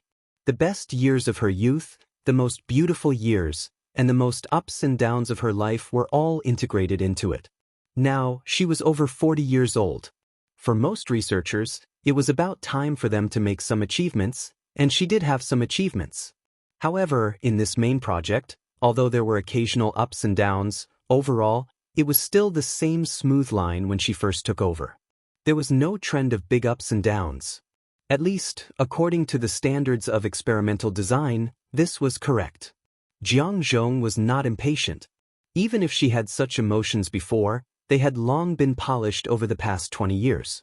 Sometimes she even thought that maybe she would continue this research until she was 100 years old. Then, she would retire and hand it over to her children and students to continue. If there was such a day, her life would be considered happy, right? The other sounds of the research institute gradually subsided, but Jiang Zhong did not sense it. She just focused on the work in front of her. In the past 2 days, her workload on this project had increased a little. She needed to add the tissue sample of the mushed-mouth ape that Mr. Imo promised to give in a few days. She needed to do some pre-design, especially to set up a warning line. Even though there had been nearly 10 million iterations, every time a tissue sample of a strong mutant was added, it would cause a violent reaction to the mutant gene network that was already in an unstable state. This was a moment to test the ability of the researchers. Ding! The sound of glassware hitting against each other rang in her ears. Jiang Zhong was completely unprepared. He was so shocked that his body trembled and he turned around in panic. First, he saw the red wine bottle and glass, then Matsudaira Yoshio's thin face. After not seeing him for a while, he seemed to have become more and more unkempt. His beard was unshaven, and his suit was loose. If you saw him on the street, you would think that he was a former employee who had been fired by some company. Of course, Anyone with the slightest bit of experience would absolutely not underestimate this cold and firm gaze of his. Jiang Zhong was a little surprised. Although this person was a big boss, he rarely appeared in the research institute, let alone now. You, drink some red wine to soften your blood vessels and celebrate. Matsudaira Yoshio ignored Jiang Zhong's half-completed experimental design interface and directly placed the wine bottle in the projection work area. It was a very impolite behavior, but it was natural for him to do it. You're still using that excuse. Jiang Zhong knew that with Matsudaira Yoshio's personality, he most likely would not be able to get anything done tonight. He lowered his head and smiled. It's hard to imagine that you used to introduce sake to everyone you met. What is it to celebrate? Matsudaira Yoshio casually pulled out the cork and poured some wine into 2 tall glasses. To celebrate the change in direction of the blood vessel platform. Hundreds of research institutes and thousands of projects in the peaceful trade market lost their subsidies and died immediately. But we are not among them. As soon as Jiang Zhong took the glass, he was slightly stunned. The negotiation is over? It's just an announcement. Elserif has always been like this. Matsudaira Yoshio smiled and swirled the glass like a veteran, but his eyes did not stop on the wine or the glass. Instead, he looked at Jiang Zhong. Since a large number of projects died, the popularity of the projects that survived naturally increased. The price of the directional induction technology has increased again. Congratulations. Jiang Zhong thought he understood, but he only smiled calmly and raised his glass to Matsudaira Yoshio. It was as if she did not realize that it was the result of her own research, and also the main direction of her research institute. Since she had given it to him, she knew what to do. Matsudaira Yoshio did not stand on ceremony. He said, "Thank you," and drank the wine in his glass in one gulp. Jiang Zhong was not good at drinking, but she was even worse at rejecting others. She also drank a mouthful. Although Matsudaira Yoshio had specially brought red wine over, he was not particular about it at all. Jiang Zhong was the same. The two of them began to drink with each other. In the past few years, although Jiang Zhong rarely came to Sakura, every time she did, Matsudaira Yoshio would find time to drink and chat with her. Most of the time, they were on the yacht. Now that the yacht had been sold, it did not matter if they stayed in the laboratory. Frankly speaking, in such an atmosphere, women often had more considerations than men. Jiang Zhong even had that awareness. But all these years, her old friend had always been like this, so she had nothing more to say. Jiang Zhong sat on the chair, and Matsudaira Yoshio sat on the laboratory floor. The two of them talked about the blood vessel platform and LCRF. They talked about some technical aspects, but it was Matsudaira Yoshio who gave his comments. Life cultivation under the chaos mechanism. LCRF is going to throw money in this area again. They are completely dancing with others now. Those old men have already lost their basic judgment. They have the best resources, but they are being played in the palm of their hands. It's ridiculous that people are dying. Jiang Zhong drank a few mouthfuls of wine. Her pale cheeks were slightly red, and she felt like laughing. It sounds really worth celebrating. Matsudaira Yoshio laughed out loud. In the end, he asked her, "What about you? Aren't you interested in a sum of money?" Matsudaira Yoshio glanced at the virtual workspace that had entered the low-light standby mode. Your distributed ecosystem network is actually very compatible. No. Jiang Zhong's answer was resolute. Never. Then don't. Matsudaira Yoshio was even more straightforward. Jiang Zhong was a little surprised. That's it? What else can you do? A considerable part of this research relies on your dissociation ability. If you are not willing, there is nothing else to say. However, I know that you will refuse, but I still want to tell you because there is one thing that you should know. With your dissociation ability, theoretically speaking, you might have a substitute tool. After drinking, Jiang Zhong's brain nerves were a bit sluggish. She did not react for a time. She just looked over in a daze. Matsudaira Yoshio looked down from a high vantage point. He looked at her blankly, looking up, and laughed involuntarily. Isolation is the enemy of research. But it's understandable. After all, you are not a person of the circle. You don't know what is the hottest thing in the inner world right now. That son of Luo Zhongheng is a treasure boy, but he is also a super troublemaker. The symptom he took out has already caused an earthquake in the field of extraordinary research. Symptom? Jiang Zhong's eyes widened. It's the one that's working overtime in the factory. Matsudaira Yoshio played it down. He was really just making small talk. I'll give you a live recording later.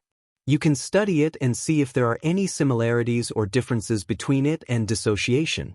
You can also speculate and see if he will develop similar effects in the future. Other people might be able to do it too. Jiang Zhong furrowed her brows. She thought hard for a few seconds. With great difficulty, she broke away from the complicated relationship between Mr. Mo and Luo Nan. She returned to the familiar level of research. She slowly nodded. If that's the case, then it's actually a good thing. He's much more generous than you. Of course, he has the strength, but you don't.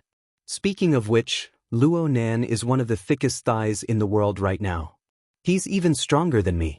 Haven't you considered cooperating with him to continue this project? The thickest thighs? Jiang Zhong was clearly a bit moved. Does he have any research on the distributed ecological network? Matsudaira Yoshio laughed loudly. He laughed so hard that his voice was nearly hoarse. See, this is what women are like. Jiang Zhong pursed her lips. She endured it for 2 seconds. Finally, she also laughed. Her instinctive curiosity surged. Have you seen Luo Nan?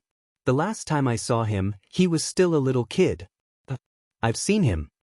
Matsudaira Yoshio's smile faded a bit. I've done some research. Huh. The results of the research show that he doesn't look much like his parents. Luo Zhongheng is extremely intelligent. He radiates brilliance everywhere. After an unforeseen event, he becomes restrained and forbearing. Bo Qingwen is calm and rational. She's gentle and amiable normally. They don't look like each other. They really don't look like each other. Then, Professor Luo? He's most like old man Luo. Especially in the last few years. He's focused like a madman. He doesn't even recognize his own family. What crazy old man. Where's your manners?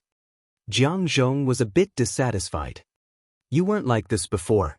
Even the hot-blooded Matsudaira Yoshio has become a blabbermouth. You've changed a lot. I'm talking about old man Luo. You're the one who said crazy old man. I didn't. Jiang Zhong was indeed a bit tipsy. Matsudaira Yoshio continued to pour more wine for her. Don't try to defend yourself. In the last few years, even Qingwen, Sis was thrown at by him. It was Luo Zhongheng who took the lead to shout. Ha! Only Yan Yonghua shouted it to his face. That's right. That little brat thinks too highly of himself. His heart is only the size of a needle tip. He's supported by his sense of superiority. If he doesn't have it, he'll collapse. It's really unfortunate for him to be called one of the 4 most beautiful men in the wilderness. Jiang Zhong laughed so hard at this unfunny description that she slumped over the table. For most beautiful men. That's right. During the annual gala, Yan Yonghua always wanted to steal the limelight. In the end, Luo Yuan tripped him up. He thought it was Luo Zhongheng, and he brooded over it for almost a year. Who asked Luo Zhongheng to be so smart at that time? Who else could he look for if not him? But Luo Yuan is too cunning. No, he's a cool guy. Except for his senior Qingwen, he doesn't recognize anyone. He doesn't recognize anyone. Jiang Zhong took the initiative to drink a mouthful of wine. She looked up at Matsudaira Yoshio's somewhat blurry face and giggled. So what if he doesn't recognize me? I still slept with him. Matsudaira Yoshio raised his eyebrows and raised his glass in admiration. He had nothing else to say. However, Jiang Zhong buried her face again. So we've reached the age where we reminisce about the past. Not at all. It's just that some things are worth remembering. Liar. The glass of red wine was quickly emptied. Jiang Zhong's alcohol tolerance wasn't good, especially tonight. He slumped over the table and fell asleep.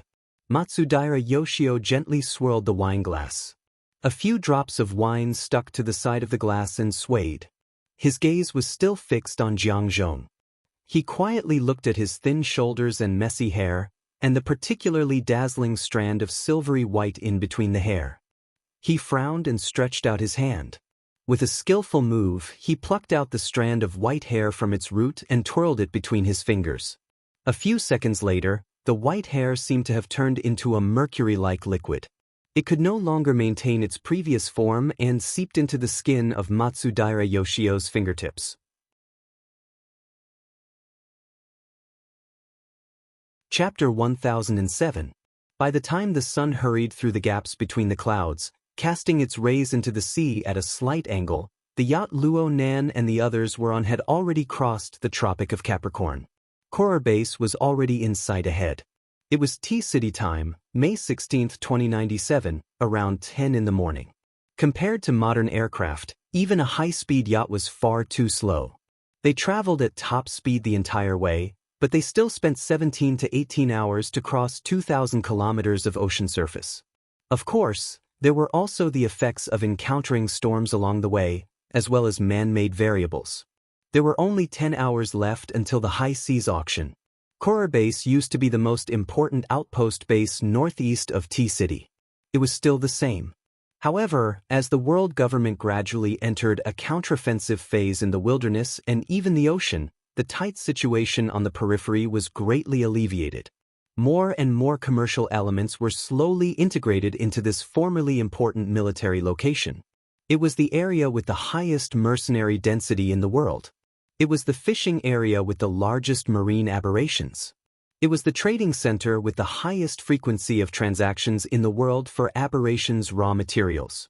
It was also the place where the underground black market was the most rampant. All of these names belonged to T-City. But this Southwest Pacific Ocean hub formed from several hundred islands certainly had to contribute a considerable amount to this. Due to the strong business atmosphere, the area under the control of the military only covered the two largest islands, Sisu Island and Norsa Island. The hundreds of small islands in the Pacific Ocean that were scattered in the southeast were a paradise for merchants and explorers. They were in a highly free and disorderly state. The yacht cut a small arc and entered the archipelago area from the southeast. It sounded like several hundred small islands were a lot, but in the vast Pacific Ocean, the distance between islands was dozens or hundreds of kilometers. The yacht traveled through this area of the sea, occasionally seeing some undulating silhouettes that were slightly different from the sea and sky. However, compared to the vast ocean outside, the winds and waves in this area had stopped a long time ago. The clouds were slightly thick and the sea surface was calm. It was a good time for fishing. The shadows of ships dotted the surface of the sea. This was a rarely seen scene in the vast ocean outside. It looked very leisurely. Sometimes, this place is more desolate than the wilderness. You can see a corpse in the wilderness, but if you throw it into the sea, you won't see anything. As the temporary tour guide, Zhang Yingying wasn't in a good state of mind. She kept yawning and was about to fall asleep on the railing. This was not simply because he did not sleep well. A considerable part of it was because he had witnessed the battle between the extraordinaries last night at such a close distance, which had damaged his mental state. This was what Her Majesty Empress Wu had said. In Zhang Yingying's opinion, it was mostly because she was having a hard time communicating with a certain minotaur. At this moment, the Lord Dark Dragon God was trying his best to curl himself into a ball and hide in the shadows between the deck and the cabin. Just by looking at the exposed half of its body, it really looked like a well-behaved baby cow. The problem was that Zhang Yingying didn't think so. This bro is good at acting dumb. I've never seen anyone act dumb until they become dumb. He didn't know anything. Other people are using it for experiments, but they don't even know what's happening to their bodies. Are you kidding me? The more you know, there's nothing wrong with this method. Luo Nan responded casually. Last night, Luo Nan and Niu Gui didn't really communicate much. Niu Gui's experimental mica had been destroyed by the coward. He needed to rebuild it, which took quite a bit of time. As for the soul cloak, he had a direct observation point of view following the gradual recovery of the soul cloak. This made it easier for Yin Lu to gather information. Listening to Niu Gui's revelation was fine. Why should he limit himself to just Niu Gui's words? Zhang Yingying was dominated by her gossipy nature. According to Niu Gui, the devil, who pretended to be Matsudaira Yoshio, used it as an experimental vessel to conduct some complex research. As for what he researched, belief system? Bamboo Pole should be quite fond of this. He's been doing research in this area for the past few years. Yes, I've seen Brother Bamboo Pole's thesis. Bamboo Pole's thesis cut into the perspective of the order's social hierarchy. As for this person, I feel like he also wants to become a god. Where did the word "also" come from? Luo Nan objected. The definition of God on Earth is too broad. Right now, it's just a few social experiments. For example, Mr. Devil. The Great Zay Order is an experimental environment set up by him. It's also a verification tool. Tise, you can even understand this Niu Gui's vague words? You'll understand better if you don't listen. Huh. Zhang Yingying wasn't an idiot. Luo Nan's words made her eyebrows stand up in an instant. She cast a sharp gaze over. Actually, her cultivation was a level lower than Niu Gui's, but wasn't there a saying about the fox and the tiger? Niu Gui, who was a bit away from them, subconsciously gave Zero a look. Niu Gui's face revealed a simple and honest smile. Luo Nan's conclusion had nothing to do with what Niu Gui had said. Most of it came from his own observations. At his level of knowledge, the ways of the world were a bit difficult. Some objective traces and clues could be seen at a glance. There really weren't any secrets to speak of. From the looks of it, the belief structure that Niu Gui brought out doesn't have too many traces of human intervention. At the very least, the fake Mr. Matsudaira Yoshio didn't do this. He seems to be more inclined towards verification on the level of reality. When I was in Ban City, I heard that he made the distortion laboratory flourish. If you really want to talk about intervention... Hey, Lord Dark Dragon God. Luo Nan turned his head and called out to Niu Gui from afar. Niu Gui propped himself up with a whoosh and crawled over. Mumu. Boss, you're too kind. Just call me Little Niu. I'm not picky about ghosty or whatever. Zhang Yingying rubbed her forehead. Meng Chong had long since hidden far away to avoid being unable to restrain his emotions and committing an honor killing. Luo Nan was calm and collected. From his perspective, Niu Gui wasn't simple and honest at all, even though he had the word Niu on him. Instead, the word ghosty was quite appropriate. Luo Nan didn't need to think too much about this fellow. You said that the fake Matsudaira Yoshio used extremely vicious methods on you, coercing you to do things for him. The abbot of the shrine became a puppet, a real puppet. I don't know what method was used to mold him, but he had to change every once in a while. And yet, you still managed to escape. You said that it was because the Amaterasu order wanted to make a move against you. Both sides interfered with each other, and they accidentally helped you escape. You can't explain the specifics. I really don't know. I really don't know. I don't understand that. We'll believe you for now. But you need to explain why you dared to contact them after you escaped.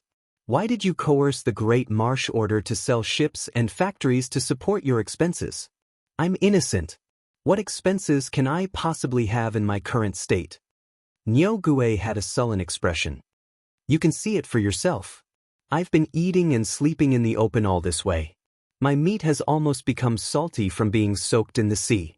What expenses can I possibly have? How can I have expenses? That fellow must have borrowed my name to resell the religious property. You're saying that he saw that you, his most important test subject, had run away, so he began to liquidate the business.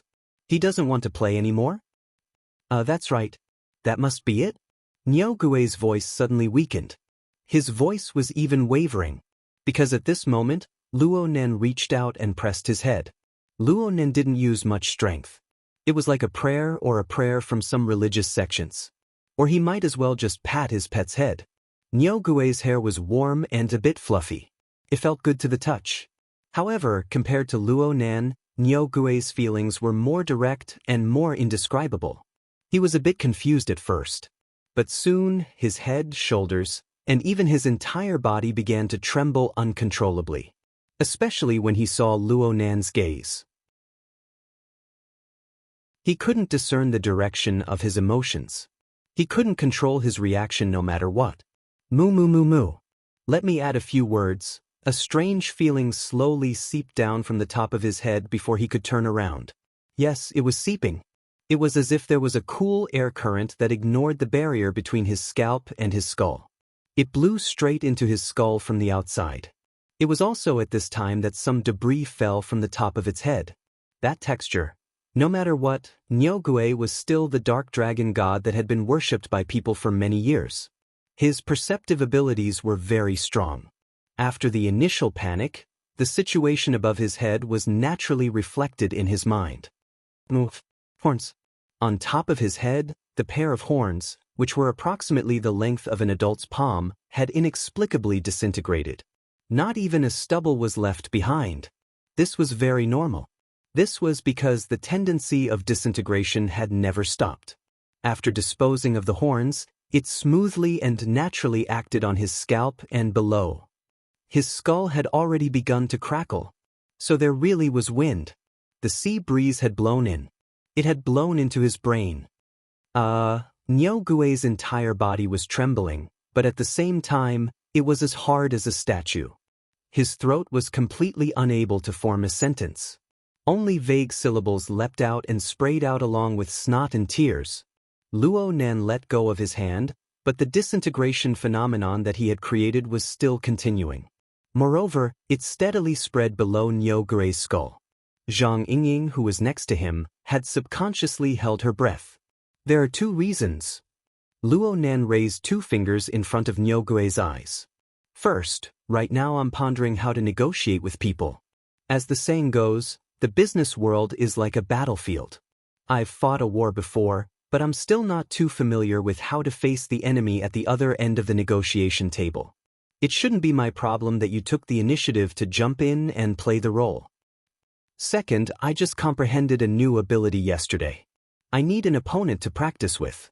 You're quite proactive here. I'll thank you first. If the control of the heat isn't too good, please understand.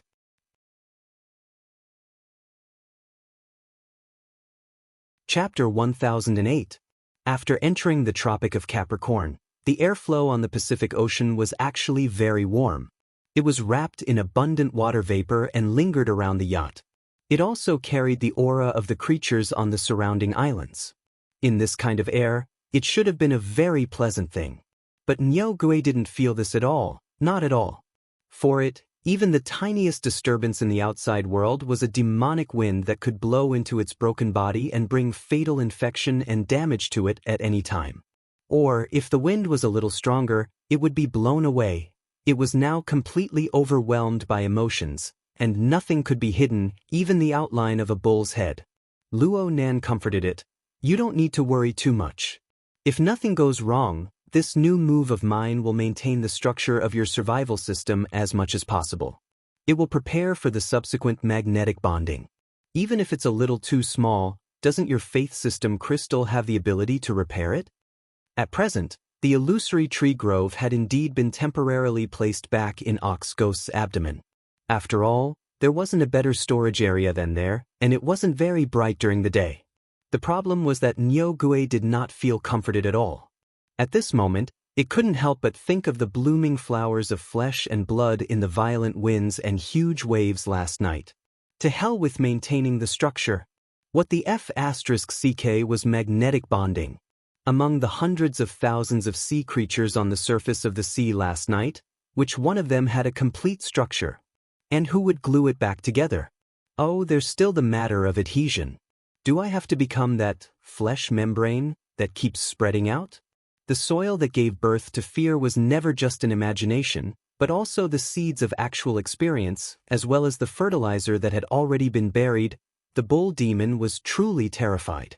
Tears and mucus flowed down its face, and its body didn't dare to move. Only its 8 limbs scratched randomly on the deck. It wasn't doing this on purpose, but it was a reaction of losing control under extreme fear. But it was smart after all. It knew that no matter what, attitude was the most important thing right now. Hesitation would make everything go up in smoke. Therefore, it was almost ready to explode its head. It tore its throat and shouted, "Boss, boss, it's my fault. I'm lying. We have a tacit understanding and colluded with each other. Moo moo moo. Don't rush, don't rush. Speak slowly." Luo Nan looked at Nyogue's tears and patted its thick shoulder to comfort it. "I told you, the proficiency level for the new skill isn't high. Even the restoration process takes time. You're too nervous right now. Your brain is congested with blood." Nyogue gurgled. He didn't know whether he should speak or shut up. 2 seconds later, it was able to decipher what it needed to do from Luo Nan's eyes. It endured the fear of death, sobbing as it continued to speak. "That imposter and I were in contact. At first, it was just a tacit understanding. I realized that he was doing something, but it didn't affect me. Later on, there were benefits." Zhang Yingying began to recover from the visual impact of the cow's head disintegrating layer by layer. In order to better adapt, she adjusted her breathing and interrupted. "What is he doing? What did you get out of it?" "I really don't understand. I only know that it's some kind of directional induction. It's a technology that allows ordinary people to gain supernatural power through certain stimuli." Luo Nan interrupted it. "This project has been going on in his private laboratory for a long time. The LCRF has also invested in it. That's just a part of it. I don't know the specifics, but it's done through my side. It's impossible to use the power of the faith system to induce and interfere with the members of the church, right?" Luo Nan shook his head. "Your Ban City's system of godhood already possesses this kind of effect. Is he looking for a donkey while riding a donkey while researching this?" I didn't explain it clearly. What I mean is that the devil wants the induced supernatural power to be inherited through heredity. At the very least, he wants to achieve some kind of clear hereditary advantage." "Huh? This is genetic research?" "Actually, it's not just the next generation. I'm guessing, just guessing. He wants to create a special gene, the kind that can be directly used on his own body. This is because other than researching the people of the order, he is also experimenting on his own body. It's just that the other people aren't as strong as him, and their luck isn't as good as his." "You're saying that he failed a lot? What's the fatality rate like?" Luo Nan recalled the information Yin Le gathered regarding the Great Swamp Order, but his impression was already quite fuzzy. This vagueness in and of itself explained that there weren't any particularly unsightly things happening over there in recent years. Nyogue subconsciously became vague again. "It's all right. The scale of his experiments isn't large." Luo Nan just looked at him, not saying a word. Zhang Yingying glanced at Luo Nan. Seeing that Luo Nan didn't express anything, she took the initiative to blush. She sneered and said, "Are you going to beat around the bush again? I haven't forgotten. You still haven't told me about the benefits you obtained. Don't think that you can muddle through with a few words of nonsense." Moo. Are you very hungry?" Luo Nan suddenly spoke. "I'm saying that you're drooling. Did you think of something delicious?" "Moo, I'm fine. I'm fine." Luo Nan shook his head.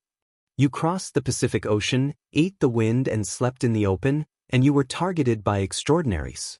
You've been in fear. It's been a long time since you've had a full meal, right? Do gods like you also need to eat? How am I a god? At most, I'm just a desolate soul. Please don't flatter me. Please don't." Nyogue clearly knew that the stubbornness of the disintegration in his head had already stopped. Even the tree of nothingness within his abdominal cavity had begun to output fluorescence in reverse to heal him. But when faced with Luo Nan's chatty words, Nyogue unconsciously began to shake. How could there be an idiot on this yacht? Zhang Yingying's eyes narrowed, her gaze sharp. Her lips curled into a smile that wasn't a smile. "I understand now. Your real name is Nyogue, right? Come, pronounce this word after me." Flat tone. "Circle in circles." Nyogue's tongue was stiff. How could he have the strength to speak? Luo Nan shook his head. "I haven't researched the direction of Nyogue's nervous system and the secretion of glands, so I can't comment. However, a life system must be driven by desires in order to maintain its existence. It is quite obvious. You seem to have quite an appetite for those experimental subjects. Nyo-gure screamed miserably once more. He didn't care whether his head had recovered or not. He used his head to smash the ground, to smash the deck. His entire body threw itself to Luo Nan's feet. I don't have a choice. I don't have a choice. That devil must have exposed himself on purpose to let that stupid and old abbot of the shrine discover me. Forcing me to take a side is like a cat toying with a mouse.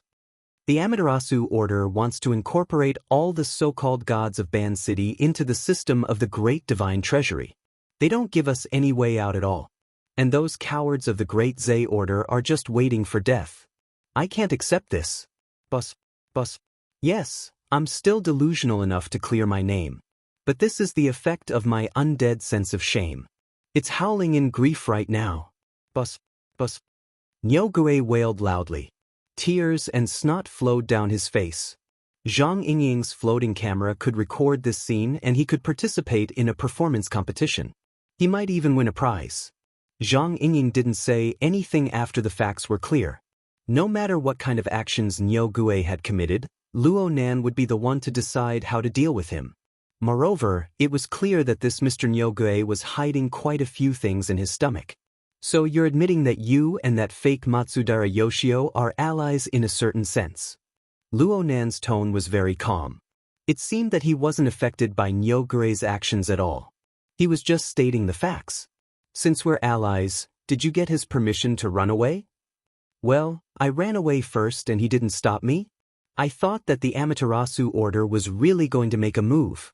Nyo-gure's words were very vague, but it didn't seem like he was doing it on purpose this time. And he even helped you raise money? Did he give you a suggested route or something? Isn't crossing the Pacific too tiring? Moo. I didn't want to come at first. I just wanted to circle around the islands and hide in the old continent. But the area around Ban City was really too dangerous. The two from the Amaterasu order had their eyes and ears everywhere. I was almost caught halfway through. I could only ask him for help. He gave me a suggestion. Oh. He suggested that I take advantage of a luxurious cruise ship leaving the harbor to hitch a ride. The ship was of high standard. The Amaterasu order wouldn't go overboard in their search. It was relatively safe. I had no choice but to listen to him. I risked my life and stuck to the bottom of the ship. In the end, I came out without a hitch. A luxurious cruise ship? Jade Light? Smooth. Nyo-gure was about to cry again. I originally thought that I would escape once I got out of the Amaterasu court's sphere of influence. But I didn't expect that the Pacific Ocean would be so dangerous after I left Ban City. If it weren't for the cruise ship I could rely on and the big guys avoided me, I would have become their meal long ago. It was hard to get off just like that. I followed the cruise ship intermittently for who knows how long. But in the end, I encountered a very powerful group of mutants. They clashed with the cruise ship. I couldn't keep up with them at the time, so I fell behind. Then I ran. It wasn't easy for me to catch my breath. Only then did I realize that I was near D-City. Then I ran into something like this.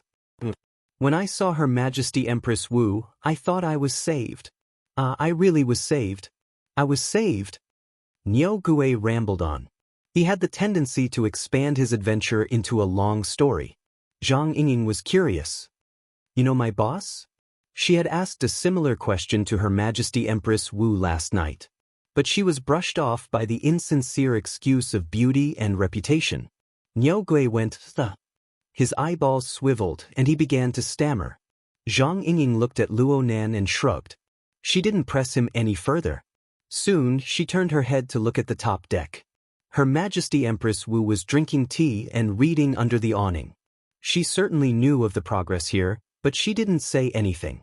As his subordinate, she had to know the severity of the situation. Luo Nan didn't have any intention of delving into this question. His gaze moved away from Nyo-gure's humble face and turned to the still glimmering chest and abdomen. Have you been in contact with that ally?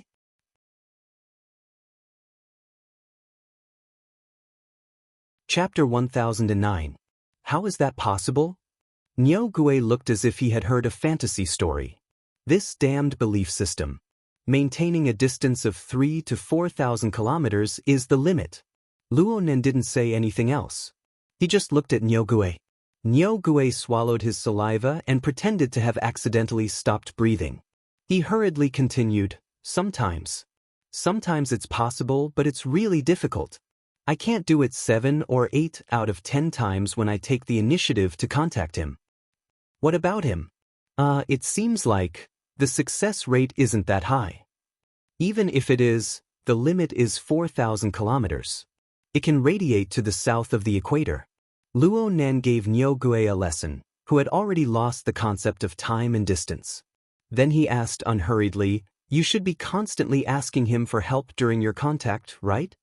Is it effective? It's not bad. So, can I say that it's all thanks to your ally? You're a mutant that isn't acclimatized to the climate. You were able to overcome countless hardships and dangers in a short 10 days to cross half of the Pacific Ocean and arrive near T-City. My conclusion is that this is a very good online tour guide. This. Nyogue's eyes widened. He was a bit absent-minded. Don't worry about it too much. There are many coincidences that are hard to explain. Just like the battleship slicing blade that chased you until you cried for your mom and dad, and the one behind it. As Luonen spoke, he extended his hand and touched the muscles and bones of Nyogue's head that were beginning to heal. Nyogue shuddered again. The reaction was quite big. However, it was hard to say how much of this reaction was due to the fear of death at hand and how much of it was due to the fear of an unknown conspiracy. Luonen wasn't going to give him an analysis. He was just discussing the matter as it stood. Right now, you're healing through the Dark Dragon God's belief system. Frankly speaking, you're fusing quite well with this system. Are those gods of Band City on the same level as you?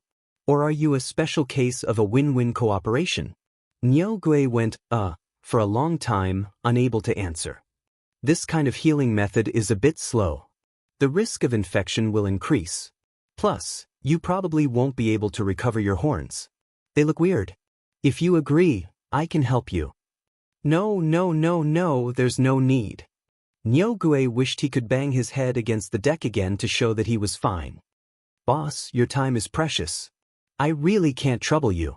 Besides, I can't bring you with me when I'm alive, and I won't take you with me when I'm dead.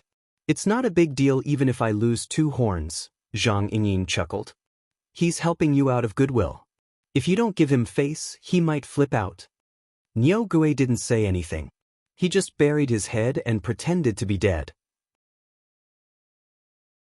Luonen lightly shook his head at Zhang Yingyin, indicating that they shouldn't waste time on this fellow. Zhang Yingyin was still a little resentful. This guy really needs to be taught a lesson? Seems like he's already been taught a lesson. Yeah, we won't be able to get anything out of him. Actually, it wasn't too bad. For example, the details of the fake Matsudaira Yoshio's research, his personality traits when he wasn't hidden, and that great divine treasure system, all of them were extremely valuable. But Luonen's time was precious. He really wasn't in the mood to beat around the bush with this Mr. Bullpen. Moreover, this wasn't the main point of his current concern.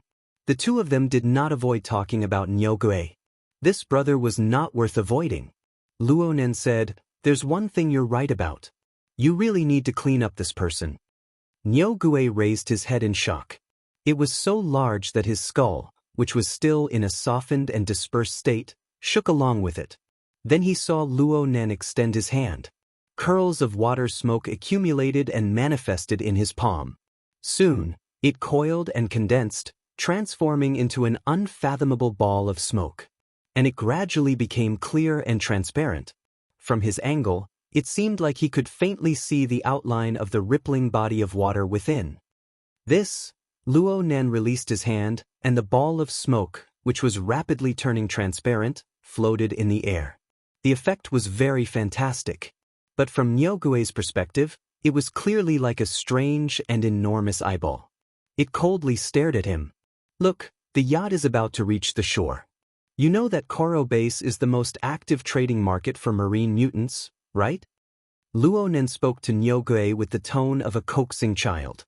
The advantage of this tone was that it was gentle, without any sharpness. But the problem was, Niu Gue had no sincerity at all. Your appearance is too special. You definitely can't hide it from others. Even if you're not afraid, there's no need to make a high-profile appearance and attract danger, right? Niu Gue really wanted to speak, but Luo Nen said everything he could say. He didn't give Niu Gue any chance to refute. So, go inside and recuperate. There are far fewer bacteria and viruses here than outside.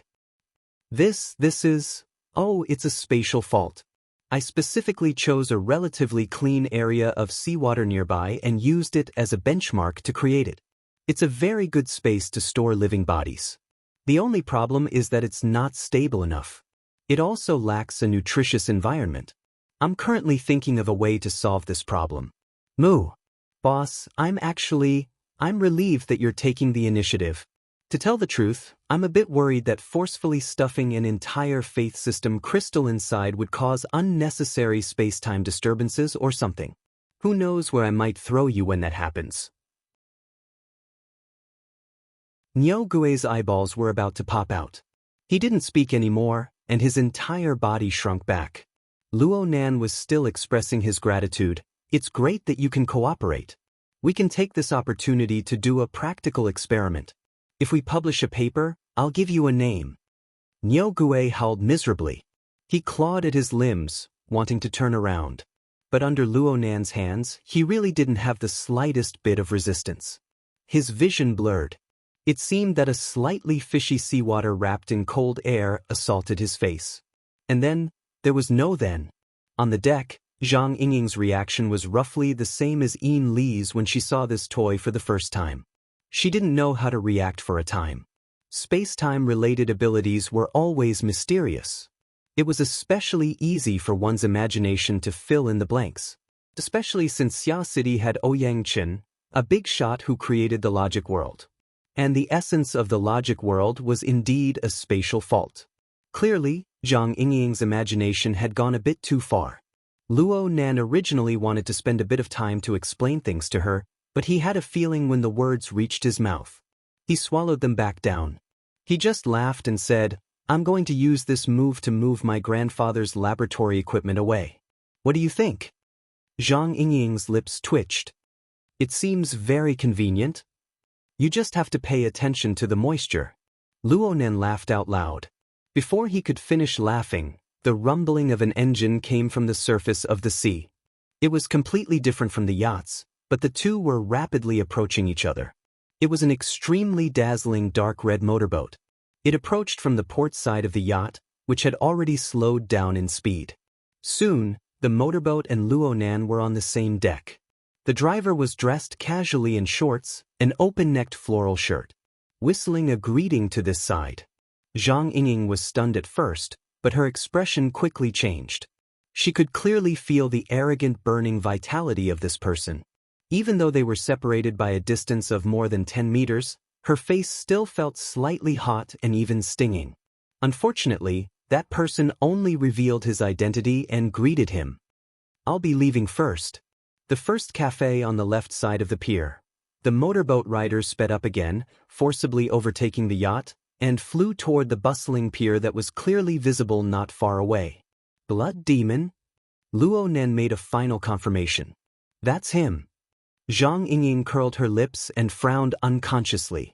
This is a lawless fellow, that's great. We can do another experiment.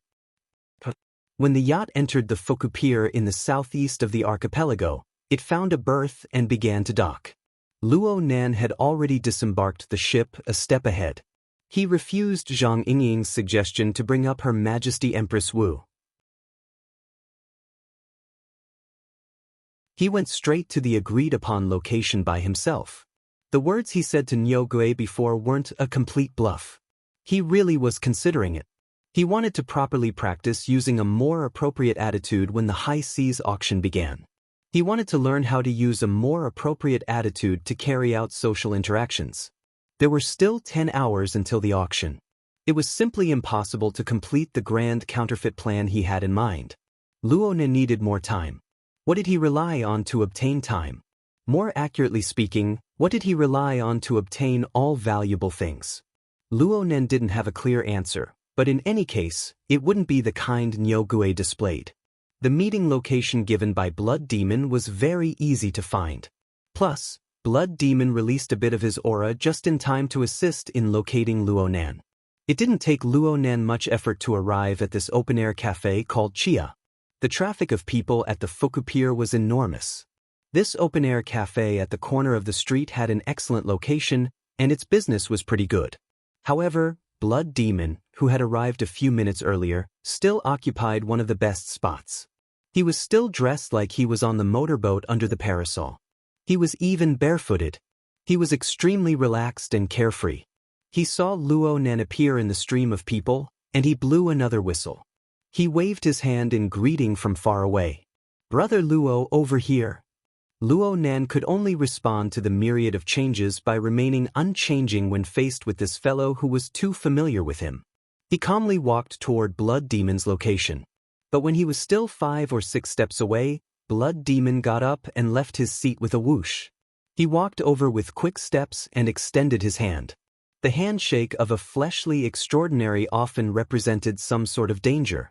But Luonan had come here with a fake water vapor body, so it didn't matter. Plus, looking at Blood Demon's behavior, he really didn't have any malice. All Luonan saw was passion. The two shook hands and Blood Demon didn't let go. "Oh my, Brother Luo. I've been waiting for the stars and the moon. You've finally come. I won't hide it from you. I came here today with a clear objective. I'm thirsty for talent, and I'm looking for talent. I ask that you agree." Luonan. "Oh my, I'm excited. I'm excited. Blame me for not saying it clearly. Today, I represent the board of directors, the management, and the chief editorial committee of Cards magazine.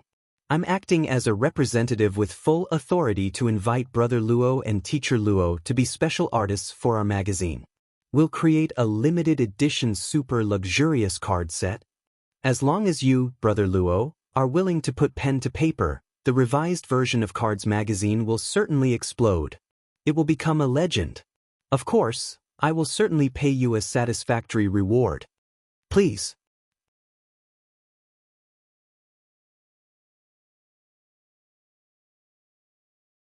Chapter 10:10. It seemed that the situation was slipping in an unknown direction. Luonan felt baffled when faced with this kind of Blood Demon. If it weren't for the fact that the other party appeared to be reserved on the surface, Luonan would have suspected that he had encountered a shoddy salesperson. Luonan would have suspected that he had encountered a shoddy salesperson. Luonan expressed very politely, "Apologies. I don't quite understand." I was too excited. I didn't explain clearly." Blood Demon didn't come over to ask Luonan to sign his name. Seeing that Luonan didn't refuse immediately, he maintained his cordial attitude and dragged Luonan to a seat by the street. They both sat down, then he politely inquired, "What do you want to drink?" "Water is fine." It just so happened to replenish his water vapor body. He had shaken hands with Blood Demon just now, and his body had been burned by his exuberant blood energy. There was some damage to his body's structure. This couldn't be hidden from others. But neither Luonan nor Blood Demon cared about this. After the necessary pleasantries were over, Blood Demon began to lead the matter to the main topic. "Brother Luo, it's like this." Calling you brother should be very appropriate.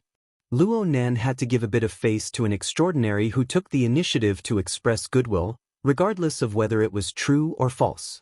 Luonan found it hard to refuse, so he laughed and returned to being the introverted boy he was more familiar with. He wanted to see what sort of tricks this fellow with a belly full of desire to show off was up to. Blood Demon had the posture of having a long talk today. "Let's go through things from the beginning. Let me first ask you, brother. Do you know about the matter of me investing money to purchase Cards magazine?" Luonan responded honestly, "I heard about it. I just heard about it last night. It's just something that happened in the past 2 days." Blood Demon grinned. "Actually, with your personality, I'm quite surprised that you know about this sort of senseless tidbit." Luonan really didn't know how to respond to Blood Demon's evaluation of the news that concerned him. Blood Demon seemed to be able to sense Luonan's thoughts. He laughed in an even more exaggerated manner. I bought it for fun in the first place. I'm happy and I can make everyone laugh. Of course, that's even better. If brother knows about this matter, then you should understand what Cards magazine does. It's probably a ranking for extraordinaries? More or less. More or less. Blood Demon raised a finger. Speaking of rankings, do you know, brother? I'm just worried that you have a misconception. Luo Nen just felt that Blood Demon's thoughts were very free. Blood Demon said, I know you haven't been in this circle for long. But from the very beginning, the level of contact was very high. Recently, he had been dealing with Ouyang, the martial emperor, the true god, and Abner. Some time ago, there was also Gong Qi and Jin Tong. There were too many of them. How should I put it? Let me be more straightforward. Young people always look at things in black and white. If you're not a friend, then you're an enemy. Of course, you've really risen too quickly. Some of the older guys don't even have the time to adjust their attitudes. A second ago, they looked like they could do whatever they wanted, but in the blink of an eye, they're about to clash. This kind of embarrassing feeling is really embarrassing, you know? So, you have friends, and most of them are kind to you from the beginning. But there are many enemies, and they are often extreme. You see, Blood Demon's language was extremely exaggerated, but it was very picturesque.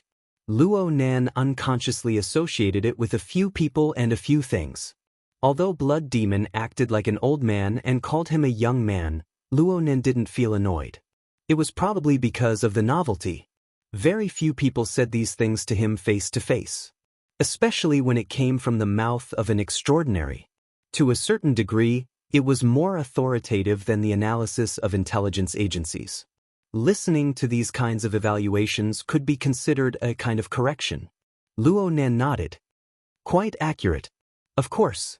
I have a way of judging people. Blood Demon's smile never stopped. He waved his hand. I'm not analyzing your character. Actually, I really don't believe this. Young people change very quickly. You're only 17 this year, right? I'm 17 in June. Blood Demon's narration became even smoother after receiving Luo Nan's confirmation. You see, life has just begun. When I was 17, I only knew how to hang out in nightclubs. What about you? You've entered this kaleidoscopic circle for less than a year. The inertia of your previous character is still in effect. The things you've been looking forward to all this time have yet to be accomplished. The explosive conflict hasn't ended yet. You don't even have the chance to breathe a sigh of relief. Just like this cup of fruit wine before me. The dregs haven't even settled yet. Who knows what the situation will be like in the future?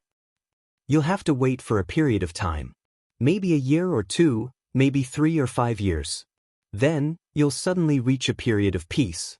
When that time comes, we'll definitely chat about different topics. Perhaps you'll be as unbearably vulgar as me. Perhaps you'll be even less popular than you are right now. But you'll definitely change greatly. This is because 1 year in the circle will have an effect on your previous circle of life for 5 years. Sooner or later, the traces of your previous life will be distorted and even melted away. I dare guarantee that. Luo Nan was deep in thought. Blood Demon suddenly slammed the table. F***CK. We're off topic again. What were we talking about? We were talking about the rankings. We were talking about my misconception. That's right. Misconception. Blood Demon used a finger to poke at Luo Nan's chest. Brother, you've been up and down for over half a year. Let's not talk about anything else. Just the conflicts you've had with extraordinaries aren't just a few times. But you're a special case. Do you know that? Huh. I'm definitely a special case. Blood Demon's tone was extremely resolute. In the blink of an eye, he tossed out another question. According to what I know, your direct conflict with extraordinaries, on the surface, is probably with Jin Tong? Luo Nen chuckled, declining to comment. Blood Demon didn't mind. He continued, that was last winter. Looking back in time, do you know the last time there was a conflict on the level of extraordinaries? It was a huge fight, the kind that resulted in serious injuries and even deaths. Do you know when that was? Luo Nen had a bit of an impression of this person. I think it was Mr. Unchangeable Gold? That's him. That was a matter from 1993. What about before that? Luo Nan could only shake his head. Blood Demon began to count with his fingers. Going even further back was 91. The clown Rabi challenged High Lord's secret contract to a duel. This was because of the large and small ghost cards that were suspended in the Cards magazine. This was also the time when the magazine was at its most glorious. Actually, there are quite a few things like ranking lists that involve us on this level. But only the Cards magazine has a bit of novelty. In addition to this glorious period of history, I took aim at it this time. I plan on adding a bit more flavor to it. Going even further back was the latter half of the 90 year. Apollon lost to High Lord's secret contract and signed his name. Otherwise, Old Man's secret contract wouldn't have pulled Rabi out for a duel if he hadn't revealed his ability. Going even further back was the beginning of the same year.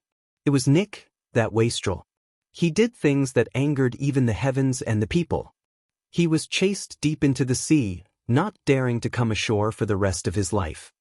Looking again. There's nothing left. Brother, take a look. More than half of the 90s have passed. There are only so many battles between extraordinaries that can be said to be true. Of course, these battles don't include those where both sides have misgivings about fighting. Don't you think that's very boring? Luo Nen really didn't think so. Blood Demon raised his eyebrows. This is the difference in our understanding. We can put it aside for now. The truth is that the 80 to 90 extraordinaries in the entire world have far too little direct communication with each other. Everyone is secretive. They look left and right. Even though they wish they could pull out the tendons and flay the skin of some people, they are always worried that the cranes and clams will fight, and the fishermen will benefit from it. All of them are very bashful. Of course, there are also the constant indoctrination of the Star Alliance Committee. They constantly pull the reins. Why do you think the Deep Blue platform suddenly entered actual combat at the end of the 90s? It's because they were frightened by the fight between Old Man's secret contract and Apollon. You need to guard against the wilderness, but you need to guard against extraordinaries. Blood Demon was excited. He didn't give Luo Nen any room to interrupt. His mouth gushed without end. In this sort of situation, what do the vast majority of extraordinaries look at in terms of strength? They never look at each other's battle results. At most, they use the foundation of their basic realms to replace it with their battle results against mutants. Actually, if it's really just like this, then it's fine. Then you guys just put in Dongxing in the number 1 position under the heavens. But that fellow is just a 10 of spades. He almost didn't make it into the top 16. What's the reason? Because the ranking also takes into account the social status, academic achievements, political influence of the people on the ranking. So, Abner is the king of spades, Mao Xingye is the king of hearts, and Lanier is the king of clubs. Let's not even talk about the 4 from the 3 great orders. Luo Nan was already a bit strained. He knew of Ndongxing because Baijian of An City was a legendary character even in the secular world. An NPC character modeled after Ndongxing existed in the 10 Days in the Wilderness. It wasn't a hero. It was a commander who issued daily missions. It was a very transcendent kind. As for Lanier, he seemed to be the number 2 figure of the Order of Justice. As for Apollon, Nick, and Rabi the Clown, Luo Nen only had a vague idea. Perhaps his best choice right now was to go online and look up the last issue of Cards magazine. Then again, these were just details that were unfriendly to those with obsessive-compulsive disorder. The true core content was Blood Demon's basic intentions. Though Blood Demon took a big detour, Luo Nan was still able to hear it. This bro simply wished for the whole world to be in chaos. He wanted to rely on the influence of Cards magazine to fan the flames among the various extraordinaries in the inner world. There was a certain concept in the inner world circles that equated extraordinaries with high-yield nuclear warheads. From Luo Nan's perspective, the theoretical destructive power of a nuclear warhead was certainly far greater than that of an extraordinaire if he were to use mathematical formulas to convert them. But on the plane of reality, he already had the right to speak about what an extraordinaire could do. Two extraordinaries clashed head-on, especially in the form of a life and death contest, and the consequences that would occur were truly chilling to think about. If Blood Demon was in an ideal state, Luonen didn't want to think about it. He didn't want to help, even if it was just to do some side work. He absolutely didn't want to. Mr. Blood Demon. Blood Demon raised his hands and pressed them down, interrupting Luonen's words. I understand what you want to say.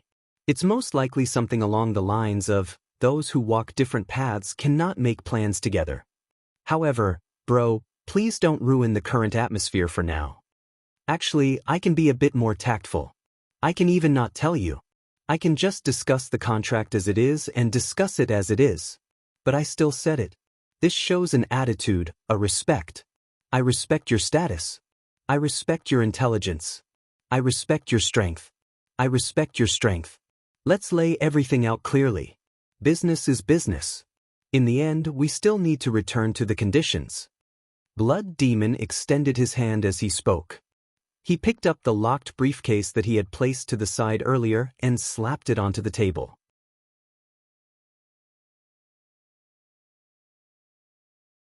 Chapter 10-11. Luonen thought that he had encountered the classic treatment of smashing his face with a large sum of money in the movies. For a moment, he really wanted to see the box open and see that it was full of cash. Oh, this was the era of authority. Hoping for a box of gold was more reliable. However, judging from the amount, it didn't seem like it. The Blood Demon did not beat around the bush anymore. Playing tricks on a master of mental sensing would only make him a laughingstock. He quickly opened the chest and turned the opening to Luonen's side. What Luonen saw at this moment was a neatly stacked pile, black cloth. This kind of cloth looked quite high class. It was pure black and almost didn't reflect any light. However, upon closer inspection, there were some satin-like dense weave patterns. With such a material, there should be some special processing. Luonen was certain that there were extremely restrained psychic waves within these layers of cloth. They curled up in an orderly manner. It was clear that this was a strange item that had undergone the blessing of extraordinary strength. In addition to the cloth, there was a slightly thick stylus in the upper layer of the lockbox, half of which was exposed. The body of the brush was jade white and covered with a cap. The texture was not bad, and there were also spiritual waves radiating from it, faintly resonating with the cloth. What is this? Luonen didn't know what this toy was, so he obviously wasn't tempted at all. He was just curious. The secret deed. It's a good thing that I got from High Lord's secret deed.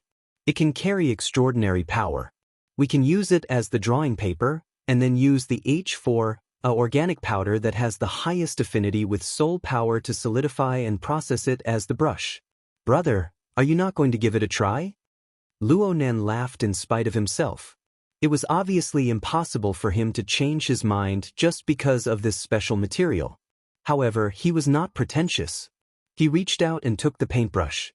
He weighed it in his hand and touched the secret deed book in the box. Although the name was quite scary, it still felt like cloth. Are you going to use this as playing cards? Even if the cloth could be cut, the material didn't seem to be the kind that could be opened and closed freely in one's hands, nor could it be swung around with a pa-pa sound. Just give it a try. You'll know once you try. The Blood Demon was quite an interesting guy when he did not intentionally reveal his nature of craving for the world to be in chaos. It was as if he was going to extort money at any moment. Luonen wasn't afraid of being blackmailed. Plus, his skin had grown thicker recently. If Blood Demon told him to try, he would try. First, he took off the cap of his pen and drew a few strokes on the table. He wanted to get a feel of what it felt like to have an affinity with soul energy. Then, he took out a piece of cloth from the box and spread it out on the table. Then he pulled out a piece of cloth from the box and spread it out on the table. The Blood Demon was very attentively moving the cup and other miscellaneous items away to make space. The actions of the crowd was quite eye-catching. A few people were driven by curiosity and stopped to watch. Whether it was Luonen or Blood Demon, they both had temperaments that were immune to the influence of the outside world at any time. He even explained some background knowledge and basic usage of the skill. The spiritual waves of the painting brush and the secret contract have been specially adjusted. As long as you pour your soul energy into the painting brush, the two will be able to link and form all kinds of unimaginable effects. Old. The Nan, Luo Luo deed spirit, was spirit. Spirit Nan. Demon, Luo Nan really wanted to see what kind of toy he could make with the brush in his hand. From his perspective, the psychic wave link structure between the Nan and the secret deed was not rigorous enough, but it was nimble enough. It was as if the Nan had left some room for the writer at the very beginning of the design. When the writer's soul strength was added, the so-called three begets all things could indeed give rise to many possibilities. This sort of interactive design structure could be said to be quite brilliant. Luo Nan's hands began to itch. He began to select targets in his mind. Of course, he could not do as Blood Demon wished. He could filter out all the extraordinaries he knew and saw. Actually, the safest ones were still life paintings and landscape paintings. He wasn't good at them, and he was too shameless. In the end, Luo Nan's shameless art had yet to reach great success. He suddenly smiled after a round of selection. The tip of the brush dropped down, and a white outline was drawn on this seemingly extremely soft cloth. Luo Nan was the first to say, "Not bad," after he truly began to draw. This sort of soft cloth was by no means an ideal drawing paper. Luo Nan's sketching technique had extremely high requirements for the fine details of the lines. If he were to draw the entire cloth with a single stroke, then there would be no need to say anything. But this sort of embarrassing thing didn't happen. Luo Nan didn't feel the softness and stiffness of the cloth at all. In fact, there was still an extremely small distance between the tip of his brush and the secret deed. The psychic waves were completely interacting with each other. They carried the tip of the brush as it wandered, leaving some leeway for it to be used. And the infusion of soul strength caused the feel of the brush to be strengthened. This was a bit different from drawing on paper as usual, but it was already very similar to the feeling of being in the virtual work area. As he cheered, Blood Demon raised an eyebrow to the side. "Ox Demon?" "That's right." The target Luo Nan had casually drawn was none other than the Lord Dark Dragon God, who had been crying and snot on the deck of the yacht not too long ago. In the end, Luo Nan was a sincere person. He didn't expose his most shameful image, but with just a few strokes, the image of the ox with the head of a spider with the body of a bull leaped out to the surface.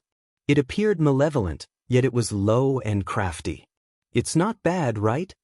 Luo Nan was just experimenting. He sketched out a rough outline. It was enough for him to get the spirit. He put away his brush, finding it hard to conceal his anticipation. And then, Blood Demon chuckled and snapped his fingers. The black cloth on the table burst into flames out of thin air with a bang. The flames flourished, but they were extinguished in a flash. The heat wave caused the surrounding uninvited spectators to cry out in alarm and shrink back. Then everything returned to nothingness. There was only a card-like piece of cardboard that floated down slowly. "Wow!" Some of the spectators began to applaud. They clearly thought that this was a street magic show.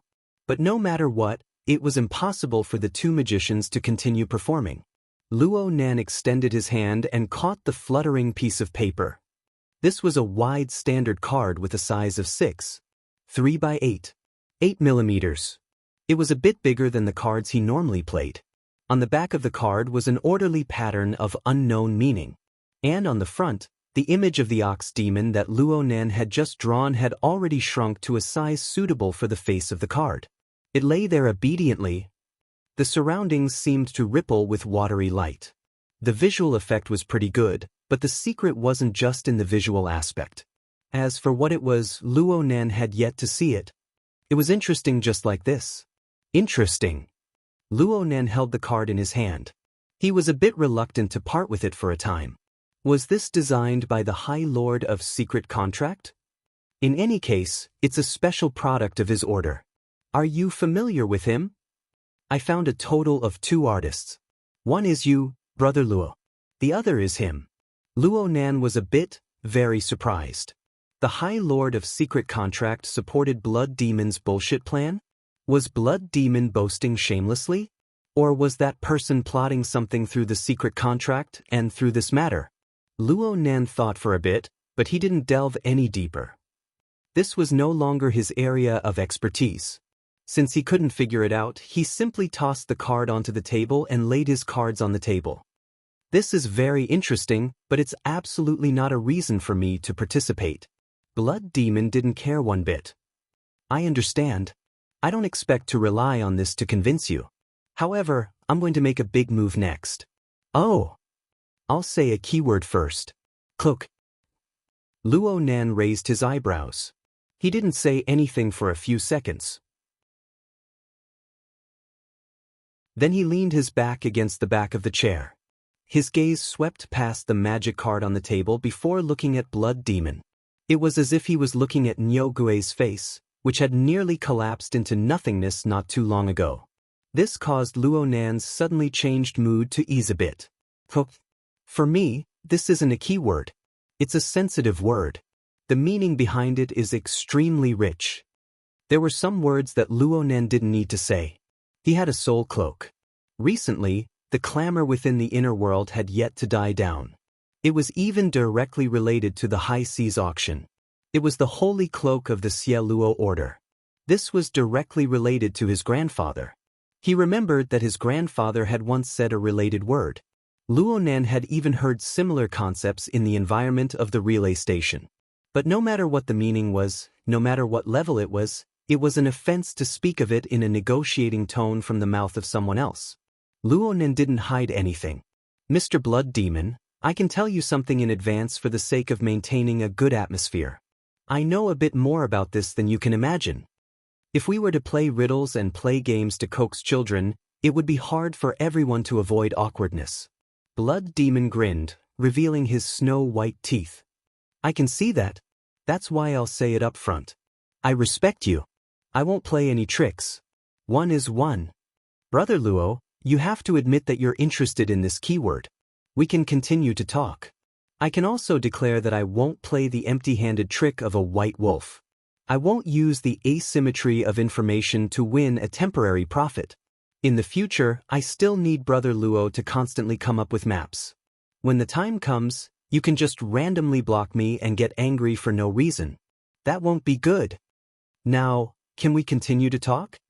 Luo Nan gestured with his hand, inviting Blood Demon to continue. Blood Demon didn't immediately speak.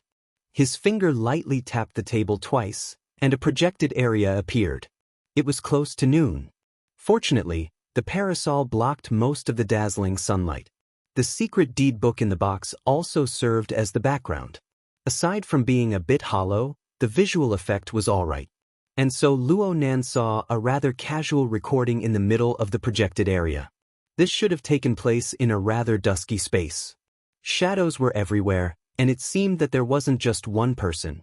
And at the center of the focus of the image was a book that seemed to have been burned recently. It looked like some of it had already been burned. The outer cover was black, and the entire book had become fluffy.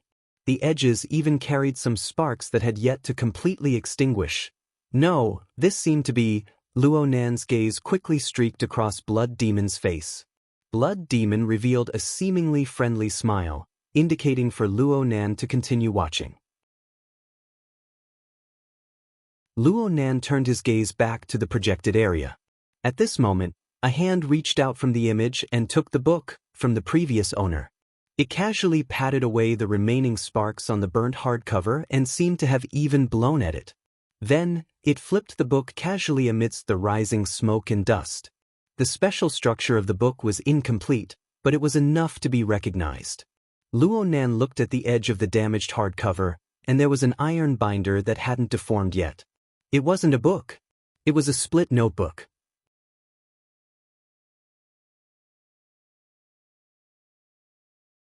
Chapter 10-12. Identifying the structure was easy, but the contents of the rapidly flipping pages were not something that a low-quality image could bear clearly. Luo Nan could only confirm that the contents were very, very sloppy. Many places were blank, and there seemed to be very few words that were completely formed into strings. But in the end, the flipping of the notebook stopped at the first page. To be exact, it was the title page of the notebook. This was the first time that the relatively complete and clear contents appeared. The most important thing was that the contents were very familiar. It was a set of hand-drawn geometric figures. It was a combination of a tetrahedron, inscribed sphere, and circumscribed sphere. And below this set of figures were 4 short sentences with a total of 16 words. Luo Nan would never forget even in death. My heart is a prison, my heart is a furnace. My heart is a mirror, my heart is a nation. These were the 16 words that Luo Nan had engraved into his soul ever since he was 10 years old, as well as the formatting theory diagrams for visualization. If one were to just look at these, the contents of each page of the notebook that Luo Nan kept at home would be practically identical. At most, the handwriting would be a bit sloppy. Actually, this wasn't the only thing. The most eye-piercing thing on the most recognizable page that Luo Nan had seen so far was the random scribbling on the page.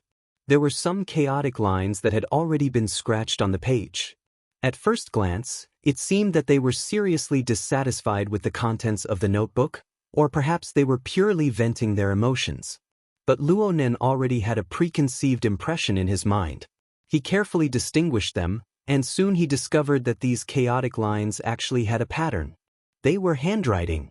It was just that the scribbling was messy and shaky, causing the words to only take shape.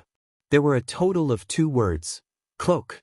Luo Nan tightly gripped the cup of water, not moving an inch. In his eyes, the fuzzy and messy lines seemed to possess their own life force. They shrieked as they struggled out from nothingness, distorting the words and figures on the title page. They were also like an electric current that pierced straight into his brain. Within the dark clouds of memories, countless familiar images were stimulated. It was like a thunderstorm rumbling through the depths of his mind. But in the end, the only thing that appeared clearly in Luo Nan's mind was a short remnant of a deranged image. It was the emaciated old man trapped in the ward. He waved his arm crazily, kicking over everything he could destroy. He howled hoarsely, "Let the flames burn. Burn through this cloak's darkness." The new god wants to step on the bones of the old god and ascend to the throne. Come, come, let's see who is the master of the universe. Luo Nan subconsciously reached out with his hand, wanting to support her, but the virtual image of his memories immediately shattered. The notebook that seemed to have just gone through a fire calamity lay before him. He wanted to touch it, but he ended up touching empty air. Luo Nan's movements froze, and Blood Demon's voice rang out in a timely manner, "Don't be hasty. There's more to come." As he spoke, the person who took the notebook picked up the remaining black ash on the page and rubbed it with his fingertips. Then he raised his hand and walked out of the camera. No one knew what he was doing. At this time, Luo Nan's brain was finally able to diverge a bit in other directions. He was able to naturally discern from the performance of the camera that the fellow holding the notebook should be the videographer himself. And there should be a discussion going on here. But Luo Nan didn't hear it. What about the sound? "I'm sorry, I didn't."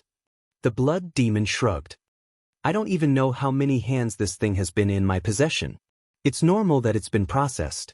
As he spoke, Luo Nan saw from the videographer's first-person perspective that this fellow suddenly exerted strength. He tore off the leather packaging of the notebook in a very rough manner and opened the metal binder. Then he tossed these appendages to the side, along with the title page.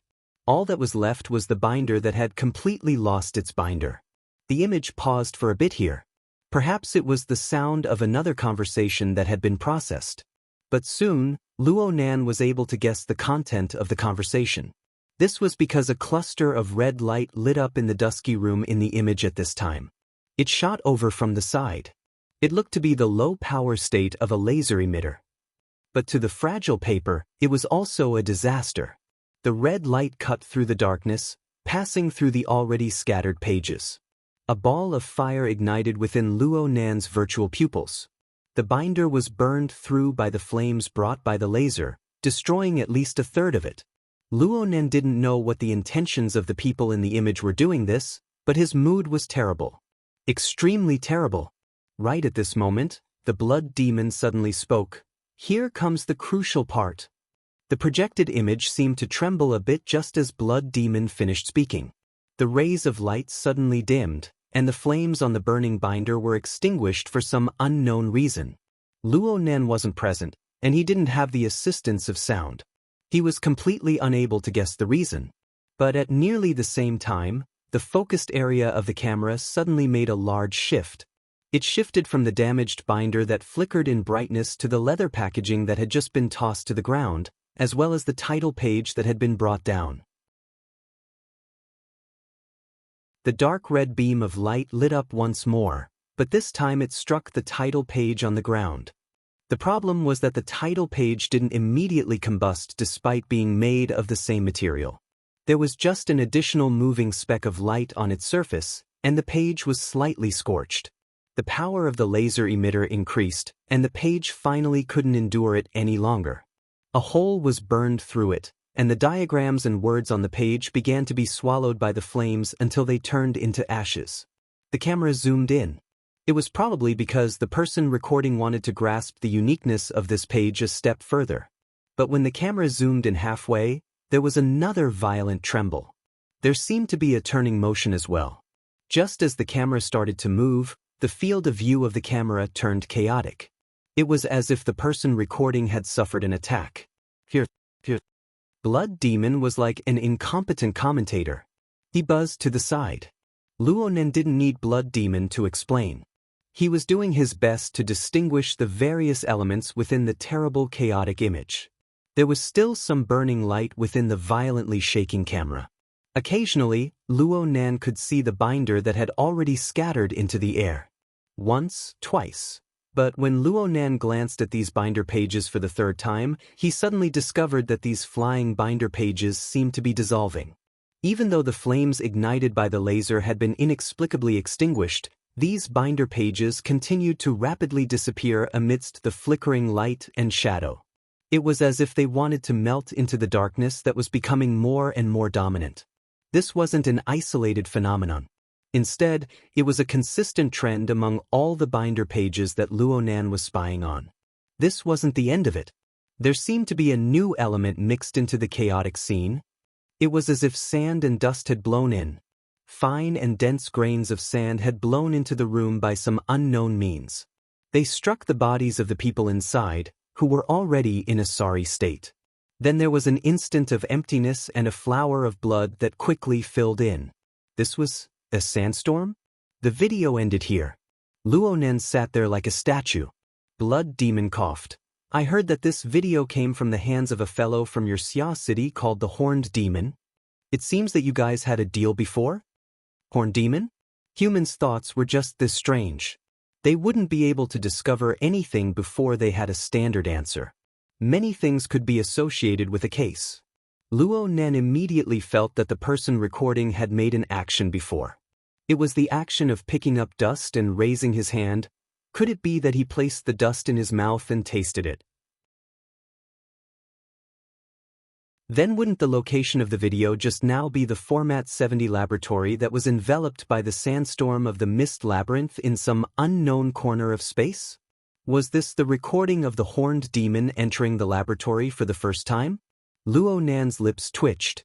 He used this action to express his mood. It's very clear that he held back. This is indeed a pleasant surprise. I personally believe that this video is quite valuable. But it's very strange that the Horned Demon didn't hand it over to the Toyama auction house to verify the value of the auction item. Auction item? That's right. There's more than one notebook like this. Blood Demon winked at Luo Nan. It seems that the Horned Demon used an ordinary notebook to trick you? Whether it's ordinary or not, it's up to me to decide. But from his subjective wishes, it's like this. Luo Nan began to spit out fragrant words. That damned bastard. He's tight-lipped towards us.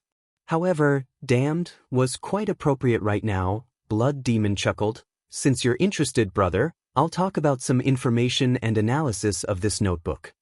First is the background. The Horned Demon entered the laboratory left behind by your grandfather in the wilderness and moved everything away. You certainly know about this matter. However, how he managed to get in will have to be linked to the keywords we've mentioned before. Cloak. It's the Holy Cloak. This is the so-called Holy Cloak of a small order in the wilderness. But no one knows what a cloak actually is. Perhaps, brother, you have an idea? You're talking about the evil Luo order? Luo Nan blurted out, but he swallowed the first word halfway out of his mouth. It was already very clear who the Luo in the evil Luo order was. Why did he have to pour dirty water on himself? Blood Demon raised his eyebrows once more. Sure enough, you know. Blood Demon's understanding of Luo Nan was a bit off. Actually, Luo Nan really didn't know what kind of holy cloak Wu Jun had. It was just that he had already deeply participated in the subsequent pursuit and excavation operations of the Horned Demon and the Amaterasu Order. He gave them a ruthless blow in passing. Before Luo Nan could figure out how to correct Blood Demon's misunderstanding, the latter came to a realization first. That can't be right. If you've always had a relationship with the Luo Order, how could the Horned Demon have it? It can only be after the event. Did the Amaterasu Order act in such a high-profile manner? Oh wait. Blood Demon seemed to have thought of something. This fellow's brain was too good. Luo Nan didn't want to give Blood Demon a chance to investigate further, at least not right now. He said bluntly, "Just talk about the notebook?" Blood Demon grunted twice. He was a bit unwilling, so he could only reorganize his words. Okay, since you understand the relevant background, let's get straight to the point. The Horned Demon discovered the entrance to the Wilderness Laboratory from the evil, the Luo Order. At the time, they were an expedition team, the kind that broke in. You understand? Perhaps Luo Yuan was also the source of information. Luo Nan held the cup of water and silently added in his mind. He suddenly became a bit distracted. In terms of information, Luo Yuan's role could only be more important. That fellow clearly knew the standard answer, yet he made the Horned Demon take a detour and use Wu Jun's Luo Order as a breakthrough point. In the end, the Amaterasu Order entered the scene, provoking a true god and the Pope. Why?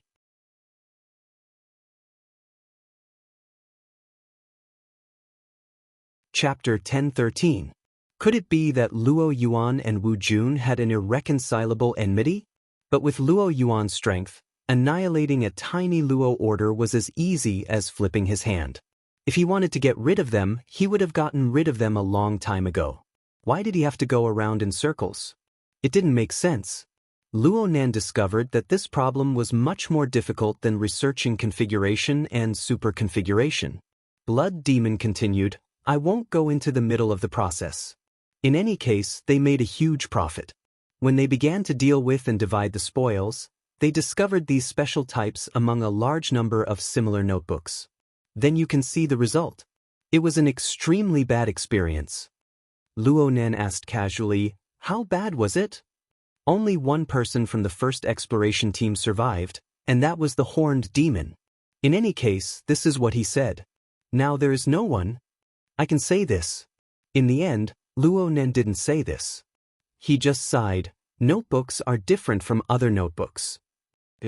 These notebooks are different from the other notebooks. Right now, there are only 4 notebooks that I'm talking about. Blood Demon raised 4 fingers. The Horned Demon's shoddy experiment resulted in the complete destruction of 1 notebook, which is the one you see right now. Right now, there are only 3 notebooks left. Having said this, Blood Demon discovered that the glass of water in front of Luo Nan was almost empty. He snapped his fingers, indicating for the waiter to come over and refill the glass. Luo Nan didn't care about outsiders. In any case, no ordinary person could understand these things. Will the remaining 3 notebooks be auctioned? There is only one definite information. What about the other 2? This is the core content of today's transaction. Blood Demon withdrew his 4 fingers and clenched them into a fist. But before Luo Nan's mood could clearly change, he revealed a huge smile. But don't worry. I believe in your character. We can use an advance payment method. I'll tell you the whereabouts of one of the notebooks first. It's actually quite easy to guess. Blood Demon didn't wait for Luo Nan to express his agreement and openly announced the answer. The remaining 3 notebooks were taken out from the laboratory and sent to the Fuji Auction House headquarters in Bin City. One of them, has already followed the jadeite light to the Pacific Ocean. It's just waiting for tonight's auction. The other one has never left Bin City. The Amaterasu order? It's easy to guess, right? As long as you have a clear understanding of the situation, you don't need to use your brain. Blood Demon was still suspicious of Luo Nan. He was deeply involved in this matter. Luo Nan was thinking, would the horned demon honestly hand over these special notebook pages to the Toyama auction house? He must have been sent to the Amaterasu Divine Court. Of course, this fellow Luo Yuan might have had a hand in the middle. Luo Nan couldn't make a judgment on whether the horned demon had a closer relationship with Luo Yuan or whether he obeyed the orders of the true God and the Pope. Blood Demon and Luo Nan were both thinking. They were both thinking a lot. They were both correcting their own viewpoints and opinions. The two of them looked at each other. Their thoughts cut in from different angles and converged at the same time. Looking at it this way, the chaos in Ban City didn't seem to be a simple and not too beautiful accident. At this moment, there was a tacit understanding between the two. Under such circumstances, communication was even more necessary. The Blood Demon continued. As far as I know, the true God and the Pope are very concerned about this item. They suspect that this is the key to sealing the secrets of your esteemed grandfather's laboratory. They want to conduct in-depth research on it. Should I thank them for valuing me? Brother, you can pay your respects to them in person. In any case, they are currently working on deciphering the secrets within the notebook. According to the intelligence I know, they have high hopes for this notebook. They even believe that it is the key to catalyzing the most perfect system of the Fusang Divine Tree Grand Divine Treasure. This name is too hard to pronounce. We are used to calling it the Sun Tree. The Sun Tree? Luo Nan smirked. Very straightforward. Their ambitions are even more straightforward. Blood Demon raised his cup and saluted the sun that had already risen to its zenith. The bald old man can still hold it in. That fellow, the true God, has clamored more than once. He wants to use this great tree constructed upon the grand divine treasure system to pave a stairway to true godhood. Oh my, he's surprisingly modest. Luo Nan didn't have a hint of mockery in his words. Instead, he was truly astonished. I thought he thought of himself as a god a long time ago. Blood Demon laughed heartily. We're all in the same circle. There's no need to expose each other's shortcomings. God? If a god was like that, I would be the first to cry out loud. Blood Demon drained the cup of fruit wine in one gulp as he chatted. Luo Nan didn't quite understand what Blood Demon meant. Blood Demon's interest was piqued. He gave a few more comments. Of the three great orders, only the Amaterasu order dares to boast shamelessly about themselves as gods. However, it seems that they're the only ones who have seriously delineated the system of gods. They've stuffed all the cats and dogs in Ban City into the system of the divine treasure. They're also a part of the Sun Tree. Let's not talk about anything else. Just by looking at their actions, they're a level stronger than Old Man Secret and that woman from the Order of Justice. In any case, this is what I believe. Luo Nan shrugged. He wasn't interested in continuing on this topic. Blood Demon quickly corrected himself. Don't you want to hear their analysis of these notebooks? This is a unique piece of information. Continue to use it as an advance payment. This sort of transaction will soon be impossible to see in today's world. Luo Nan pursed his lips. A second later, he gestured with his arm, inviting Blood Demon to continue. Blood Demon laughed even more happily. He knew that this transaction was about to be completed. The more it was like this, the more he needed to display his sincerity. First, let's talk about the notebooks themselves. According to the information, the contents of these notebooks aren't continuous. Instead, they're a sort of integrated product. Blood Demon rewound the recording to the time when the horned demon flipped the pages. He indicated for Luo Nan to look at it.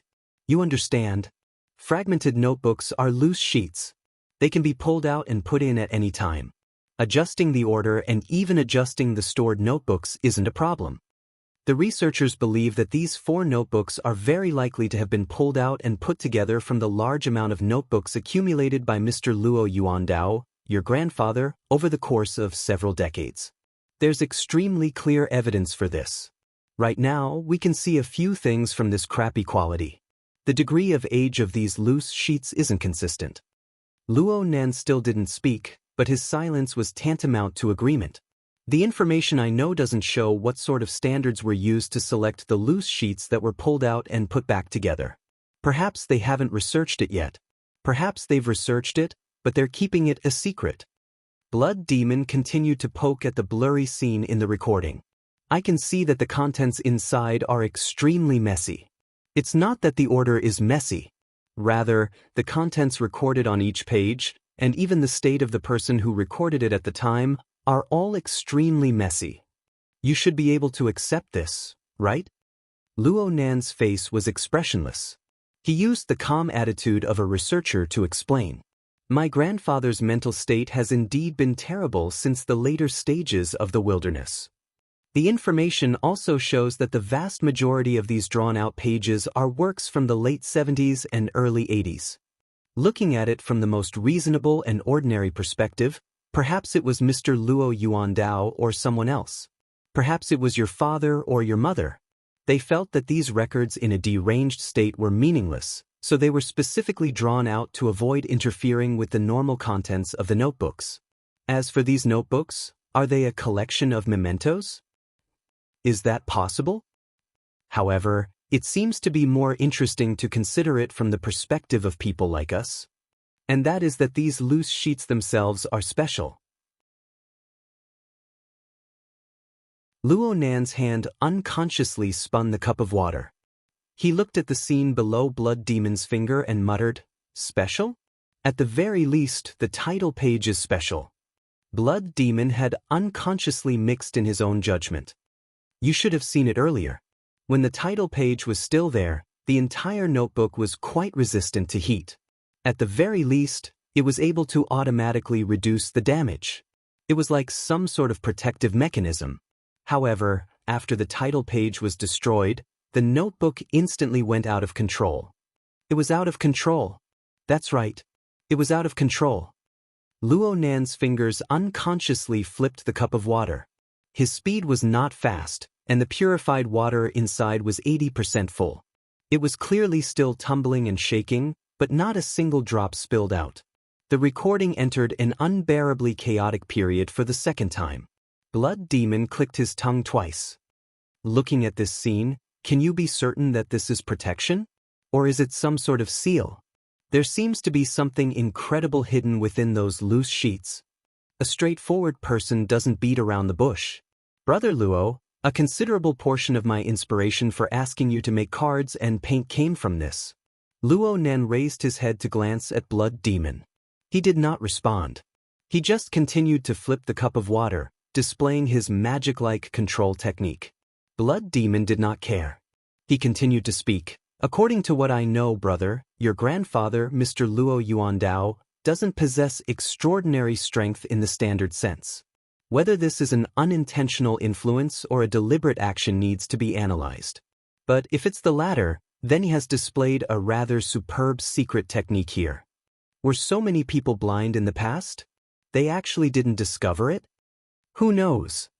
Luo Nan responded with one sentence at a time. At the very least you, as his direct grandson, don't know. Blood Demon grinned.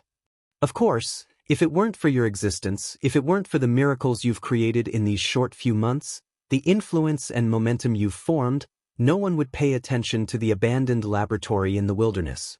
No one would conduct research on these things. These notebooks would most likely continue to be buried. Even if they were discovered, they wouldn't overinterpret it. So, brother, this matter started with you. I don't know how many people want to find answers from you. Oh, there are far too many people like this. Compared to the special notebook his grandfather had left in the wilderness, the groundless new plane certainly possessed a more direct and intense stimulation. Luo Nan was no longer worried when he was in too much debt. He didn't care.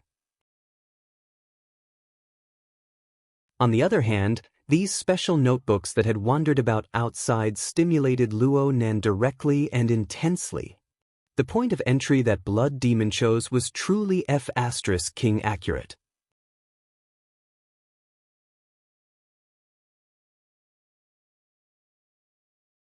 Chapter 1014. At Luo Nan's level, his understanding of the Heaven Abyss civilization continued to deepen. The possibility of him making a shocking discovery from the notes his grandfather left behind in the wilderness wasn't high. Luo Nan just found it hard to accept. This was clearly the result of his grandfather's work. Why was it that he had to be unearthed, tormented, and destroyed by others before he could learn of it? Was it because he was too easy to bully? Blood Demon continued to reinforce Luo Nan's thoughts. Many people will be interested in this. This recording is still circulating in a small circle right now. But a few hours later, there will certainly be changes. As for after the auction, oh, maybe there will be a whole new treasure hunt. Actually, the Amaterasu Order has already been making continuous preparations for this matter. They are even willing to pay a little bit of a price. Aside from their own deciphering, I heard that they have already begun to recruit external personnel, especially psychics of the extraordinary level. This was a sensitive word. Luo Nan shot a glance. Psychics? Some things can't be researched conventionally. Psychics? Isn't it quite like the inner world? Blood Demon spread his hands. Relax. They definitely won't invite you. There are very few psychics in this world, but the proportion of extraordinaries isn't small. The topic slowly expanded. Luo Nan needed to organize his thoughts a bit, but at the same time, he hoped to obtain more information. He began to look seriously at Blood Demon. There was no need to say anything. This was an extremely straightforward expression. Blood Demon raised another 4 fingers. At present, there are 52 extraordinaries listed in the card deck. Among them, there are 4 psychics. That's more than 7% of the total. If we only consider the mental side, it jumps to more than 15%. Furthermore, they are all very powerful fellows. Of course, they might not be able to invite true gods. Let's analyze them one by one. Apollon. Apparently, Old Man's secret deeds spat out a few mouthfuls of blood when he subdued him. But he's still a traitor who doesn't listen to orders. He built an independent city in the wilderness. No one can order him around. Yeah, I think true gods and the Pope won't be able to invite this fellow. Luo Nan heard Blood Demon say Apollon twice. More information was dug out from the depths of his memories. Ha City. Armageddon? That's right. It's the only city among the 88 major cities that doesn't have a garrison of the Star Alliance Committee. It doesn't have any government officials. It only has the will of an individual. Oh, that's really unlikely. That's right. Let's talk about the next one, the dead witch, that witch. You can ignore the rest. I know that. Boo City's shaman, a very powerful old lady. This is what old you said. It seems that in this domain she can be said to be the strongest in the world.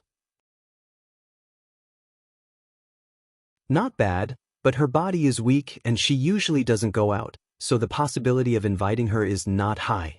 But that old woman has a strange temper, who knows what she's thinking. Next is the top 6. This bro is young and energetic, and he's a research type. Maybe he'll be interested in this. However, he's in Baijan's right-hand man, and most of his energy is focused on the northern defense line.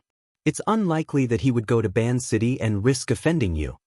Finally, there's Mola, a super talented troublesome woman.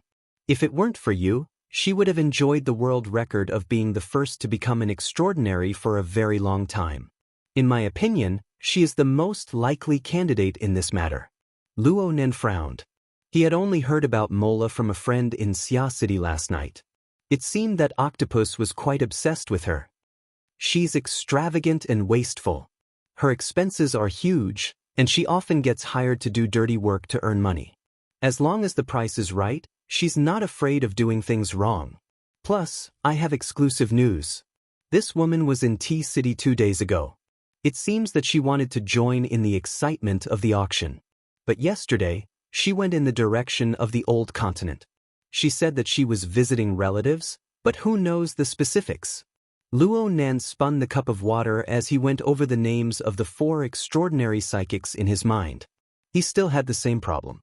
His understanding of these people was far too lacking. Similarly lacking was the way the Amaterasu Order did things. So far, it was practically Blood Demon's side of the story. If he hadn't made some moves earlier, he would be no different from a marionette today. This had nothing to do with trust. It was just a matter of taking the initiative. After thinking for a few seconds, Luonan lowered his head and laughed. Maybe they want to beg me. Didn't they transfer this information to me? Blood Demon spread his hands. Your way of thinking is quite peculiar. Then what am I in this? I'm not doubting you. Luonan finally put down the cup.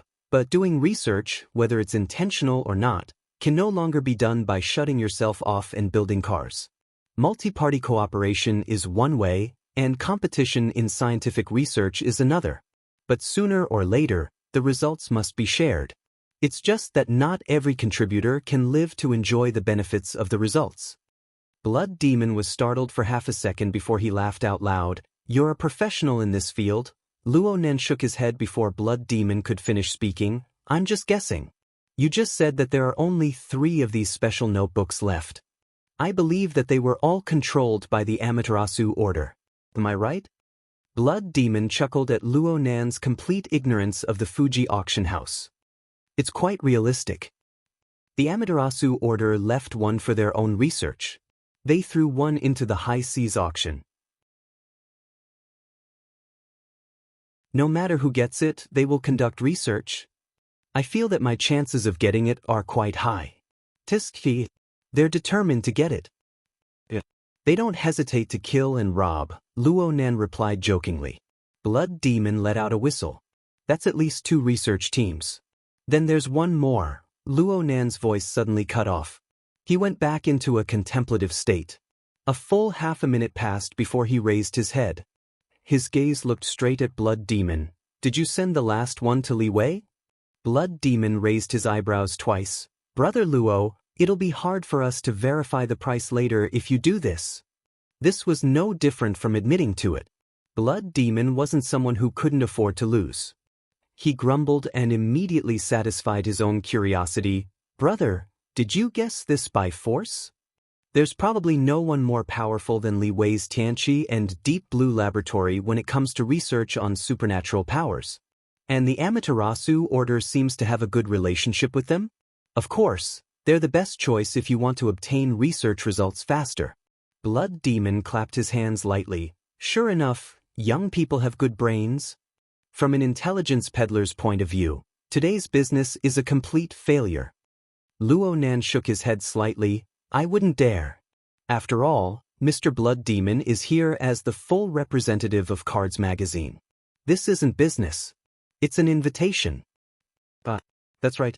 In the end, there's a difference between sincerity and business. Everyone else said, Brother, you're a bookworm. You don't have good interpersonal skills. After talking with you today, I feel that you have great potential. Blood Demon and Luonan boasted and praised each other. It was as if they were already business partners. Frankly speaking, Luonan's thoughts of refusing right now were extremely weak.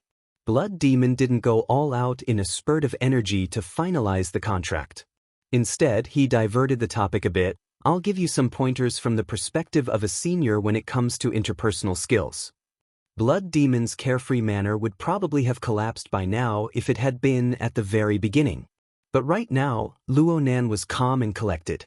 He even bowed slightly, expressing his thanks in advance.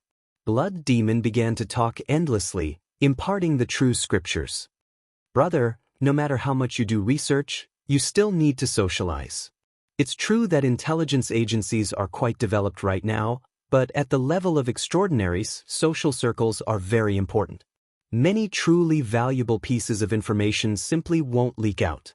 They will only circulate within the narrow circles.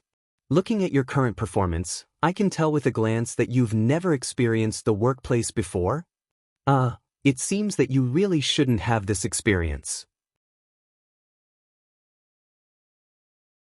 But perhaps you've heard your family elders say that there are always a few sources of information in their units. Among them, there are big mouths who will spill the news the moment they hear it, regardless of whether it's true or false.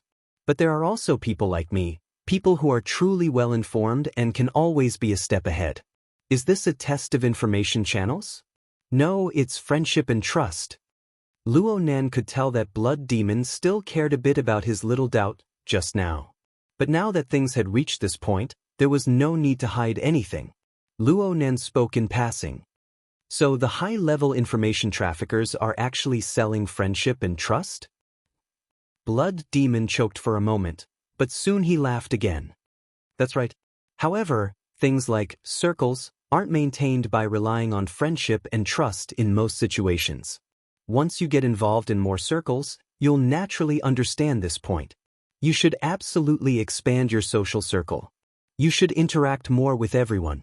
You should visit a few more places and develop all sorts of so-called friendships. You can even develop a friend with benefits or something. Well, after thinking about it for a while, it seems that there really isn't anyone particularly suitable among the extraordinaries. Luo Nen didn't respond at all. Hey, I'm not trying to lead you astray. It's just that you need to understand that no matter what sort of friendship it is, it's essentially an overlay of communication. As long as there's communication, we can eliminate a lot of unnecessary suspicions. We won't make strategic misjudgments. We live up to this word, right? Luo Nen did admit to this. At our level, we absolutely shouldn't meet up only when there's something going on. By the time we feel like there's something going on, the situation is basically beyond redemption. If you want to play together normally, then you should play together. That's right. Just play together. The informal kind. There's no meaning in being formal. There's no value. The more formal a situation is, the less likely it is for a large group of people to reach a consensus. So don't pay attention to auctions. Don't pay attention to the round table conference. Those are just for show. They're displayed for others to see, especially those who haven't integrated into the corresponding circles. On the contrary, you need to pay attention to them. You need to be careful of informal private chats, cocktail parties, gambling houses, and even karaoke in small private rooms. The malice and killing intent in those are the strongest. Do you want to go and experience them? Luo Nan was startled, but he soon determined that Blood Demon's attention began to shift. He turned toward the crowded streets, toward a certain special point.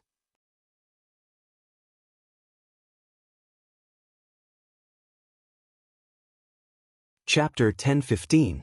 As time continued to pass, the fierce sun above the small island on the equator began to display its might. A fellow like Blood Demon, who was bare-chested, occupied a considerable portion of the street. It was not eye-catching no matter how one looked at it. But reality was that the two people under the umbrellas on the street were more or less the focal point of the crowd. A very important reason was that Luo Nan's previous magic show was held in the middle of the crowded street. He was completely unrestrained and attracted the interest of many people. Even though there was a long conversation afterwards, there were still quite a few people who craned their necks over, guessing when the next show would begin. Didn't he not even remove the Taoist prop box? But there was another reason, and it was completely the fault of the two people's special identities. The islands surrounding Koro Base were possibly one of the areas with the highest concentration of ability users. Many ability users possessed the identities of mercenaries or explorers. They hunted mutants in this region of the sea, provided bodyguard services, or simply did some shady business. Under such an environment, especially on the streets of the commercial port where there was a huge flow of people, it was hard to avoid people recognizing the identities of these two people. Whether it was Blood Demon or Luo Nan, they were not fated to be low-key. As for Blood Demon, he was currently paying attention to an even more special situation. This really is an era of no privacy. The vast majority of people are just data, creating a bit of value for certain people. But for special people like us, we can't just let it go like this. Portrait rights are worth a lot of money, okay? The difference between Blood Demon and the plenipotentiary representative, who thirsted for talents, was growing larger and larger. It seemed that his enthusiasm for being a teacher had come, and he had revealed his true nature a bit. Luo Nan knew that he could not deal with problems based on simple emotional likes and dislikes.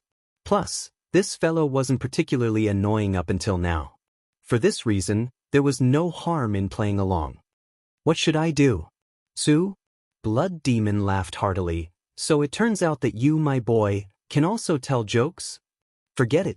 In the end, this is a problem of the same circle.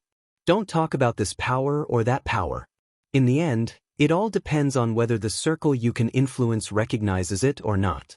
If you recognize it, then that is true power. As he spoke, he drained the remaining fruit wine in his cup in one gulp and stood up. Let's go.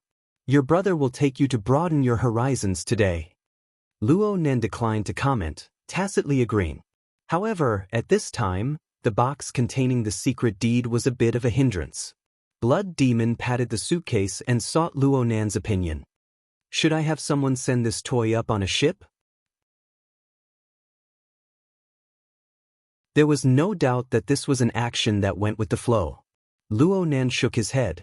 Blood Demon raised his eyebrows, and Luo Nan waved his hand, knocking over the cup of water that he had been playing with for quite some time. The water flowed horizontally. The table was not big, and soon the thin layer of water extended to the suitcase, soaking the bottom of the suitcase. Then the box slowly sank. The bottom of the box was a hard table, but the feeling of drowsiness was undeniable. It was not an illusion, but reality. It was as if the thin layer of water really led to a bottomless pool, to another space. Within a breath or two, the black suitcase had completely sunk. There was no longer any trace of its existence on the table. All that was left was a thin layer of water that almost dripped down the table. Hua! The surrounding idlers, who were looking forward to the second magic trick, were truly satisfied. Some people actually began to applaud in admiration. If the suitcase was still open, perhaps someone would have thrown something inside. Of course, there were people who suspected that this was not a simple magic effect. For ability users, this sort of intentional or unintentional act of breaking the boundary between the inner world and the secular world was more or less a taboo. Luo Nan had received He Yueyin and the others reminders and education before. It was just that he was tens of thousands of miles away from his hometown, and he had been dealing with ability users all this time. He had unconsciously loosened up. However, he had done it. He really didn't care in the depths of his heart. Blood Demon didn't care at all. He began to applaud as well. This is a spatial fault. Even Ouyang might not be able to do it as easily as you. Luo Nen spoke the truth. It's just a small trick. It doesn't have any practical value. President Ouyang's method is truly useful. Blood Demon continued to applaud, but he didn't continue on this topic. What I admire the most is your straightforwardness and magnanimity. You have a lofty character in your heart, and you don't take advantage of others. No matter how gorgeous Luo Nan's methods were, as long as he accepted the suitcase containing the secret deed, it was tantamount to approving of this transaction. Blood Demon had already achieved his goal today. No matter what Luo Nan said, he had profited. How much were pretty words worth? Luo Nan was well aware of this. However, a transaction was like this. As long as both parties were willing, then it was a good transaction. Whether or not the value was balanced depended on each person's needs and abilities. Plus, Luo Nan had agreed to be an artist. How many paintings could he paint? How long would he paint? Should he drag out a draft or something? Weren't these key details not mentioned yet? To put it bluntly, Luo Nan was still observing. He was observing whether or not Blood Demon would put out an even more valuable bargaining chip. Let's go. We can't always let others watch us play. Today, we'll go to the intelligence circle at Koro Base to take a look. Blood Demon had no intention of stopping here. He even directly indicated his next destination. Then he brought Luo Nan with him, and turned around to enter the indoor storefront of this street cafe.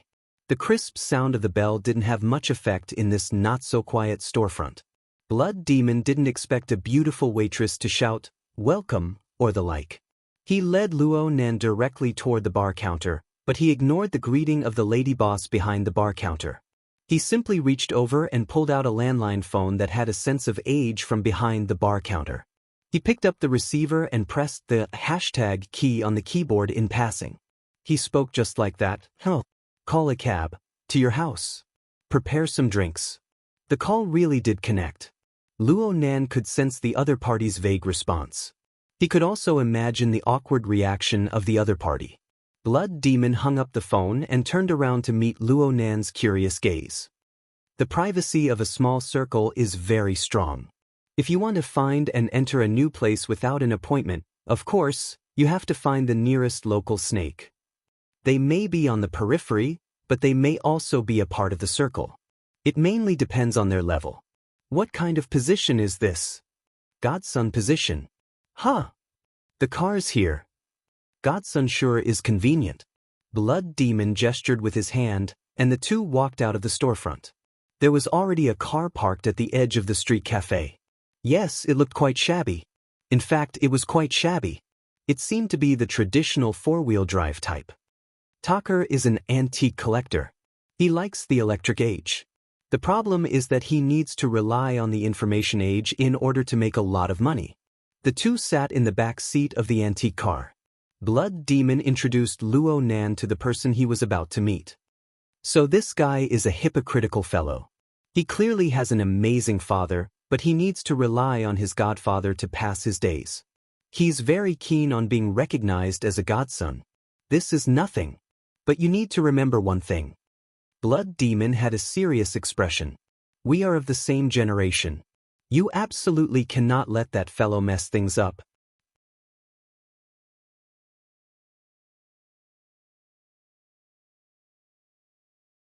Chapter 1016.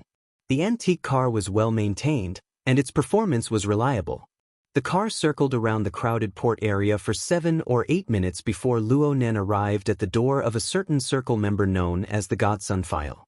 It was a small courtyard that wasn't particularly imposing. It was quite a distance away from the seaside, and the old-fashioned ironwork door gave off a sense of age.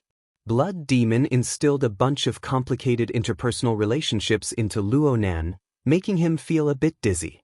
In the end, Luo Nen only remembered 3 key characters.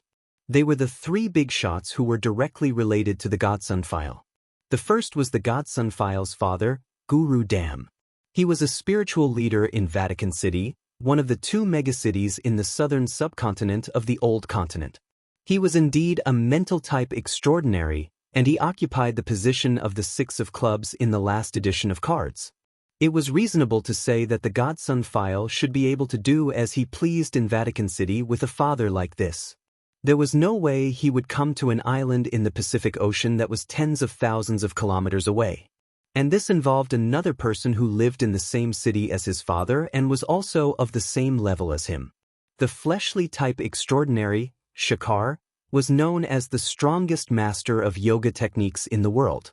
He was ranked just below Blood Demon, and he was the 9 of hearts. Shakar and Guru Dam were allies, but Shakar found the son of his ally to be an eyesore. After a series of conflicts, the pitiful Godson file could only leave Vatican City and make a living thousands of kilometers away. However, he was a capable person. When he arrived at Koror Base, he somehow met another important person in his life, the 3rd big shot, Bai Hao, who lived in T-City for a long time and was an important figure in the Star Alliance Committee. He was also an extraordinary. Blood Demon's Cards magazine was purchased from him. The Godson file recognized Bai Hao as his godfather, solidifying their relationship.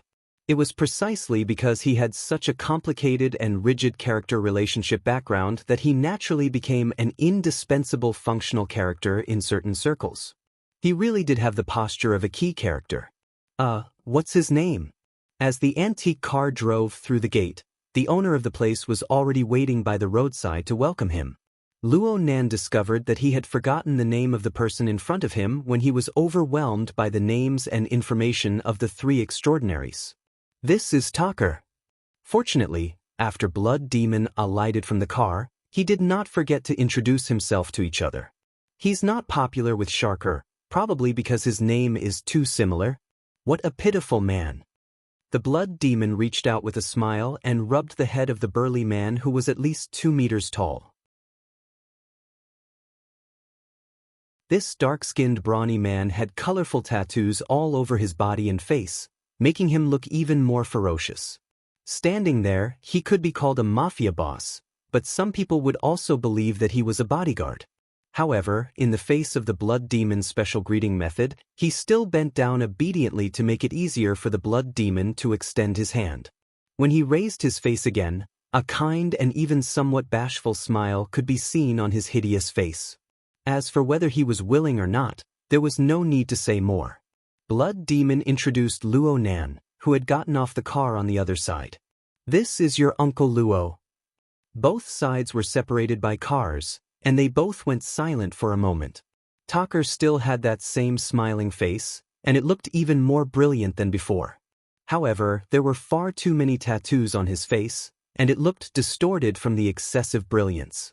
Luo Nan nodded to the other side. He did not expect any sincere reaction from Tucker. Blood Demon was clearly like this as well. He was not polite at all and went straight to the point. "You see, your Uncle Luo. As long as you have a brain that isn't made of muscle, you will know why we're here." "Uncle Blood, actually, I really don't understand." "Keep pretending. Keep pretending." Blood Demon tapped Luo Nan's chest and turned his head to face Luo Nan. "This fellow is big and rough. One look and you can tell that he's the type to do hard work. However, he's a bit smarter. His left hand moves to his right hand, and he's very slippery." "That's right. Aside from being an intelligence dealer, he's also a tycoon in the logistics industry of this sea region. All sorts of goods, as long as their final destination is in the Central Pacific Ocean, will most likely pass through his hands." Blood Demon saw that Luo Nan had no intention of suddenly understanding, but he was the first to come to a realization. "You can't possibly think that the valuable items at the auction will drift with the cruise ship for half a month, right? What if a storm comes? Wouldn't they all be screwed?" Luo Nan finally came to a realization. Those auction items were all transported here later on? "TSK Disket, you're lacking in social experience.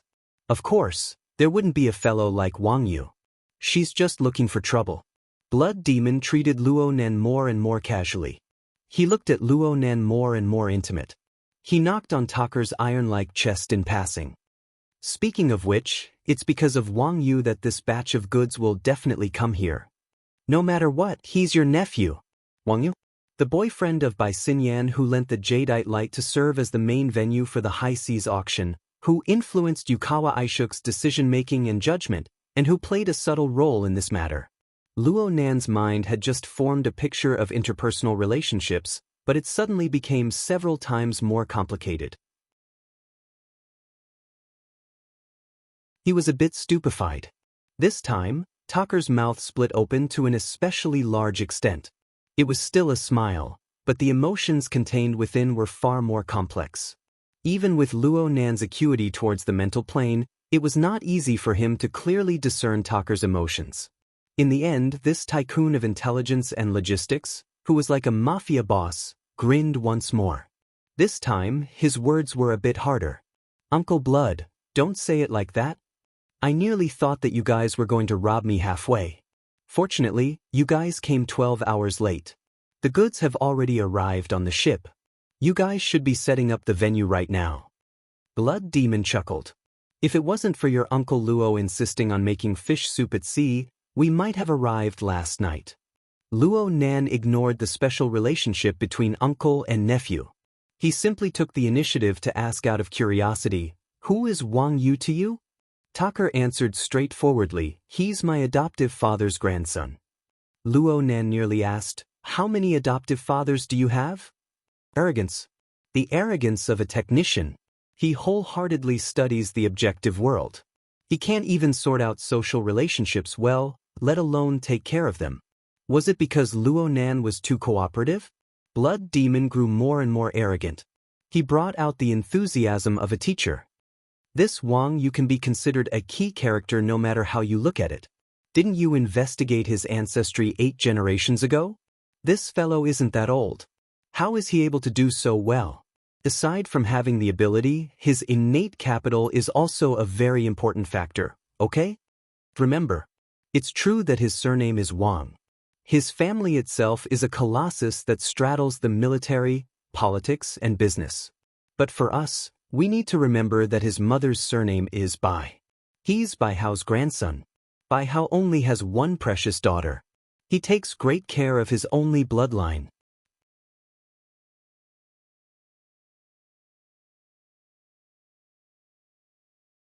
Chapter 1017. Luonan blinked his eyes.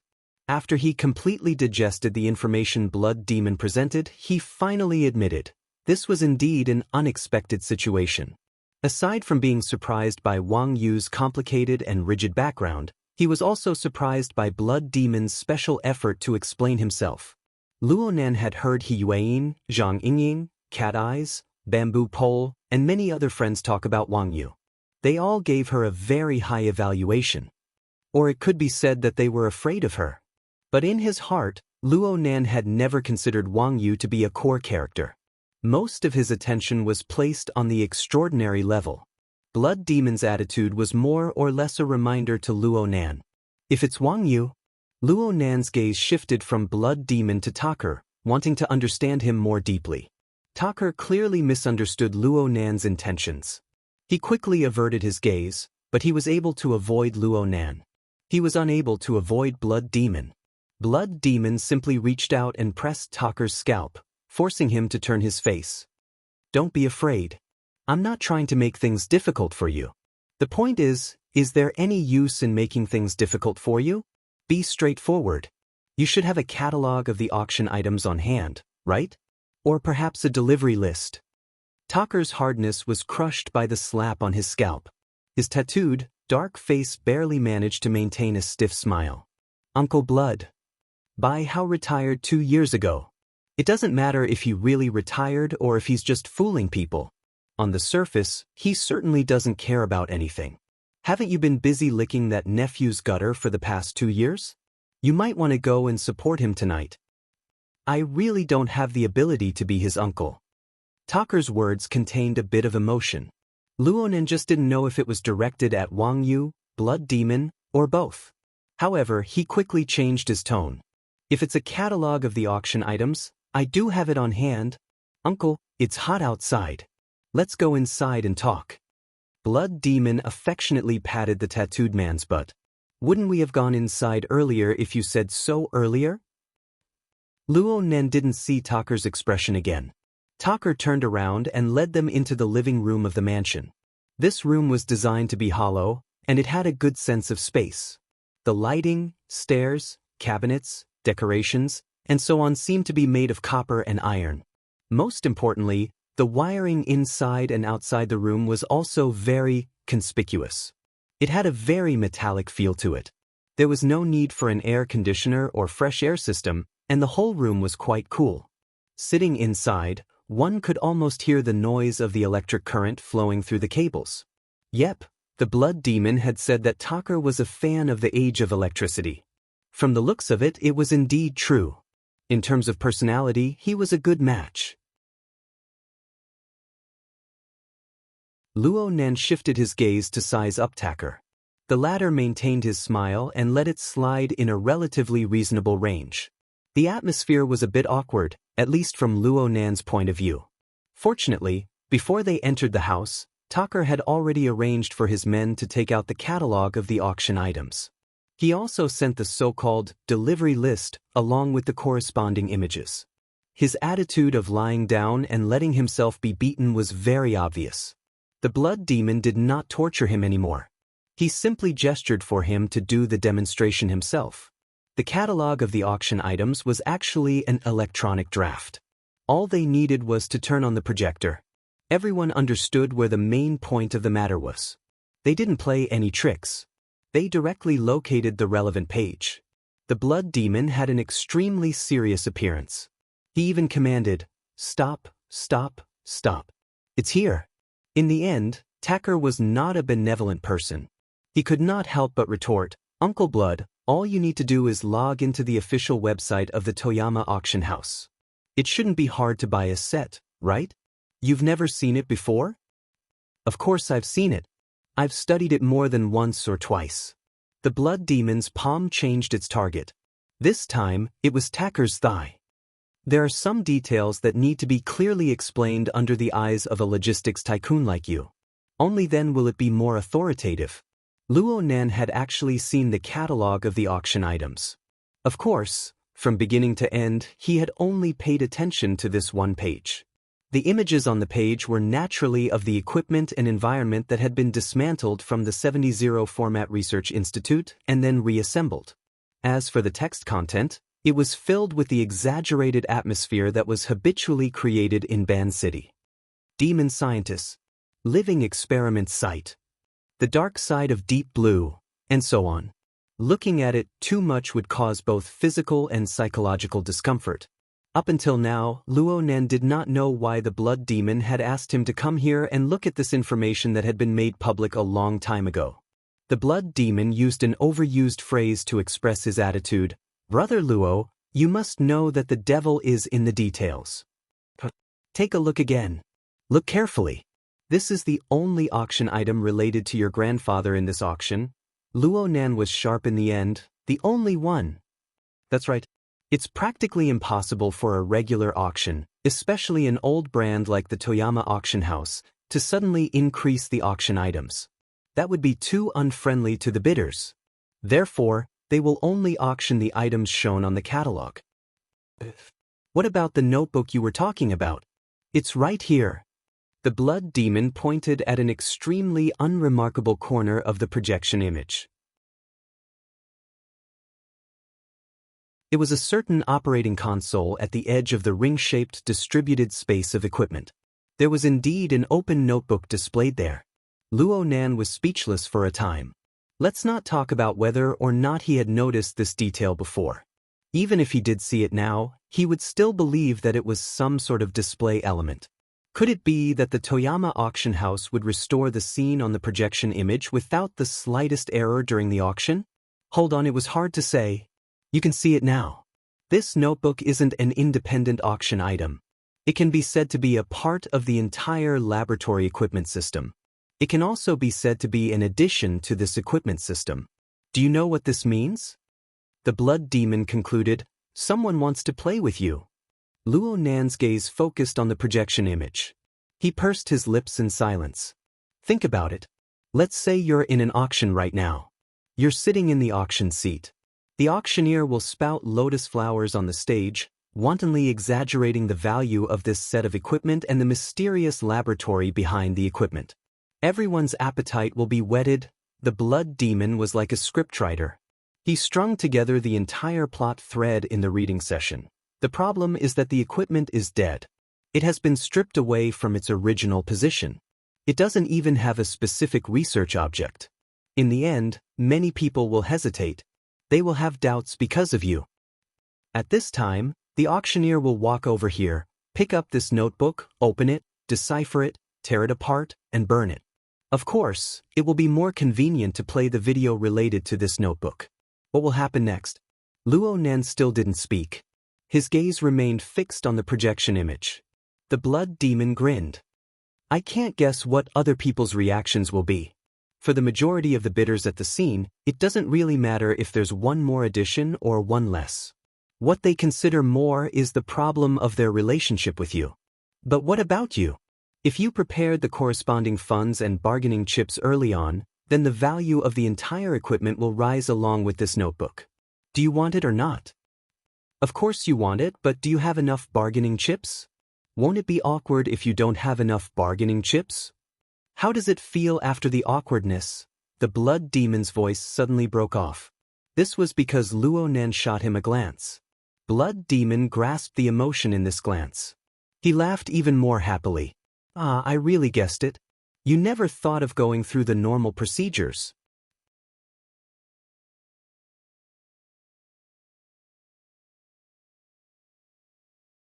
Chapter 10:18. Luo Nan remained silent amidst Blood Demon's laughter. On the other hand, Tucker's eyeballs moved slightly to the side. He swept a glance at the clock on the wall. While he was calculating, Blood Demon slapped his thigh. Stop looking.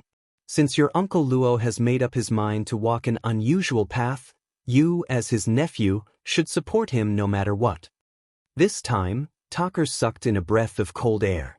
Uncle Blood, we need to consider this matter at length. But Blood Demon had already tossed him to the side. He gave Luo Nan a thumbs up. That's right. Compared to the new plane, this auction item is nothing. Even if you forcefully take it away, The vast majority of people here won't take the risk of starting a war with you. They won't really fight with you.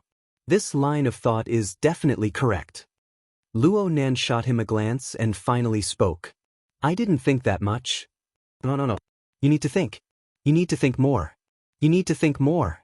Blood Demon's current mood was hypnotized. He began to wave his arm forcefully. It's not enough for you to think one level. You need to continue going deeper. After all, things like value may not always be considered on a rational level. Emotions and the atmosphere of the scene are very important. People who don't want to offend you won't get involved in the beginning. Who would be willing to bid against you? They won't be afraid of those who are your enemies. But what's the point of them getting their hands on it? With a demonic star like you shining high above, who would be able to restart their research in that laboratory in the wilderness? Therefore, I'm 90% certain that no matter how many twists and turns the process is, this auction item will ultimately fall into your hands. But the problem is that the most important thing is the process. It's the process of them torturing you. Luo Nan raised an eyebrow. Torturing? Isn't it torturing? Your thinking and emotional logic. Do you think that the people who will participate in the auction, the people who will oppose you, will be able to match up? Perhaps you can squash 99.9% of the people on the cruise ship like ants. But the remaining 0.1%, the few most decisive fellows, won't be able to do anything to them in a short amount of time. If you don't make a move, you'll be suffocated to the point of exploding. If you do make a move, there's not much meaning. You can threaten them, and they can threaten you. Then, you would constantly lower your expectations, and the other side would also gradually lower their claims. Finally, you would reach a plausible agreement. Then, you would discover that the equipment on the surface was actually related to the new plane. In this way, they have infiltrated your established position. Then, the roundtable conference that was interrupted a few days ago can be reconvened at any time. And you have already lost your front line. That's right, this is a complete set of negotiation tactics. They can't attack your physical body. At the moment, no one, at least the people opposite you, definitely don't want to start a fight with you at a time like this, when you have the resolve to fight to the death.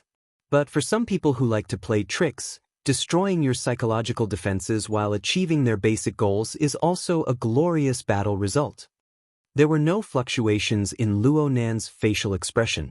Even if there were fluctuations, as long as Luo Nan didn't want to, Luo Nan wouldn't be able to see anything unless the Blood Demon stretched his neck all the way to Ban City. He simply said, "Mr. Blood Demon, do you mean that if we don't want to do what they want, we should just ignore everything and start a war?" The Blood Demon chuckled. Luo Nan laughed as well. "Don't blame me for thinking too much. I can't help but think that if we really fight, it would be to your liking?" This level of honesty was completely unable to pierce through the skin of the Blood Demon's face. Perhaps it had not truly pierced his thoughts. Luo Nan just smirked. "You're saying that I want to see the world in chaos?" The truth is that you can't fight. You've broken through the small procedures of the auction, but there's a big rule waiting for you.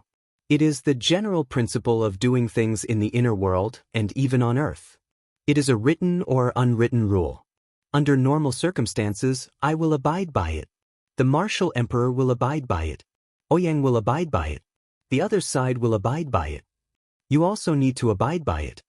Do you know who made this rule? Luo Nan locked gazes with the Blood Demon. "I don't think there are any rules." "Oh? Haven't you noticed? Your ability, your influence in the current world under this set of rules, have yet to be fully revealed." The Blood Demon extended his hand and pointed at Luo Nan. His expression was solemn, as if he was speaking at the most authoritative award ceremony. "You should be a great researcher who founded a new era." "Huh? From the end of last year until now, your series of theories include the cage theory that reconstructs the sea of consciousness, the configuration theory that affects the autonomous cultivation of ability users, and the super configuration theory from yesterday. These should be able to quickly change the world. But in reality, how many people in the entire world know of you? Yes, 1,246,959 people. It's 960 now. Just kidding. Luo Nan smiled in all seriousness. I think it's probably everyone in the inner world. There's also a portion of people in the military, political, and business circles. The blood demon grinned. He wanted to comment on this joke, but in the end he maintained the topic on the normal track. Fine. Let's say 1,240,000 people. Right now, the population of Earth will reach 10 billion. Don't you think the gap is a bit large? Luo Nan didn't mind this. With the current administrative division, even superstars. We're currently discussing the problem of effective and valuable information. The blood demon interrupted Luo Nan's words. Professor, like you should be an object that all people with complete and mature thinking abilities need to know and learn from. Cough, that's too serious. No, that's not it. That's the serious part. The blood demon's fingers began to tap on the table. Each tap was more urgent than the last. Isn't it a good thing for all people on Earth who possess a normal level of intelligence to learn your configuration theory? Aside from speeding up the process of counterattacking the wilderness, will the rapidly expanding base of ability users lead to the Fourth World War? Will human society perish and Earth explode? I don't think you're the type of person who believes in inexplicable catastrophes. Yes, I'm not. Luo Nan thought of the relay station at this moment. It was the fragmented silhouette of the heavenly Yuan Empire. Although what he saw and experienced was very likely a remnant specimen of that civilization on the verge of extinction, it was undeniable that that civilization possessed a glorious and long period of peak. The current Earth's living and social environment should still be a long distance away from that civilization's peak. Chasing after that level of civilization didn't seem to be a bad thing in the foreseeable future. This line of thought was too far away. Luo Nan subconsciously shook his head. He turned his gaze to the blood demon and emphasized once more, I'm not an evolutionary catastrophist, but Mr. Blood Demon, you're certainly an anti-fence pusher. The so-called anti-fence pusher was the group of people who advocated completely opening the information barrier between the inner world and the secular world. Luo Nan's friends in Xia City were more or less of the neutral faction. In other words, they were people who were satisfied with the current state of affairs. They were the group of people who hoped that changes wouldn't be particularly intense.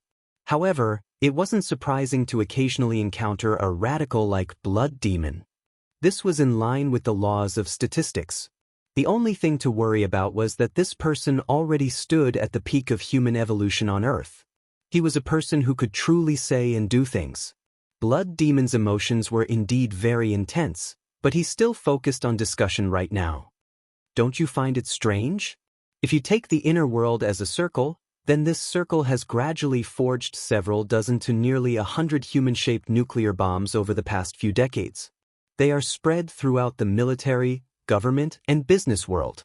Many of them are important core members. The world can be turned upside down at any time. At the very least, they can stand openly under the sunlight. But why is it that the conservative voice prevails? Luo Nan blinked. Love peace. Blood Demon rolled his eyes. I'm very serious, my boy. You must know that humans need to disguise themselves, but most of the time, it's just for the sake of obtaining a sense of security in a group. This has never been a problem for ability users. This is for you. I mean for extraordinaries, Yi Zichen said with a smile. Luo Nan combined his own experiences and raised an objection. For the vast majority of ability users, disguising themselves as normal people is a more reasonable and safer choice. Luo Nan looked at Tucker at the side when he spoke up to this point. This person has a strength of B, right? He has electromagnetic abilities, and his fleshly body is quite tough. He's extremely balanced, and his foundation is solid. He can be considered a hero, but he doesn't go around bragging that he's an ability user. The corners of Tucker's eyes twitched, and he clenched his jaw. He instinctively felt uncomfortable being suddenly stripped. But he didn't want to participate in such a discussion at all. He only treated himself as a decorative iron pillar, standing at the side, not looking at them with evil eyes. The Blood Demon said matter-of-factly, I'm discussing the transcendent level. Do you think that the other hundreds of thousands of little guys who haven't even reached the awakened level can have any substantial impact on the strategic direction of the entire inner world? Continue. The blood demon spouted off his philosophy without end. Humans have the same need to obtain recognition, to realize their self-worth. This need is even higher.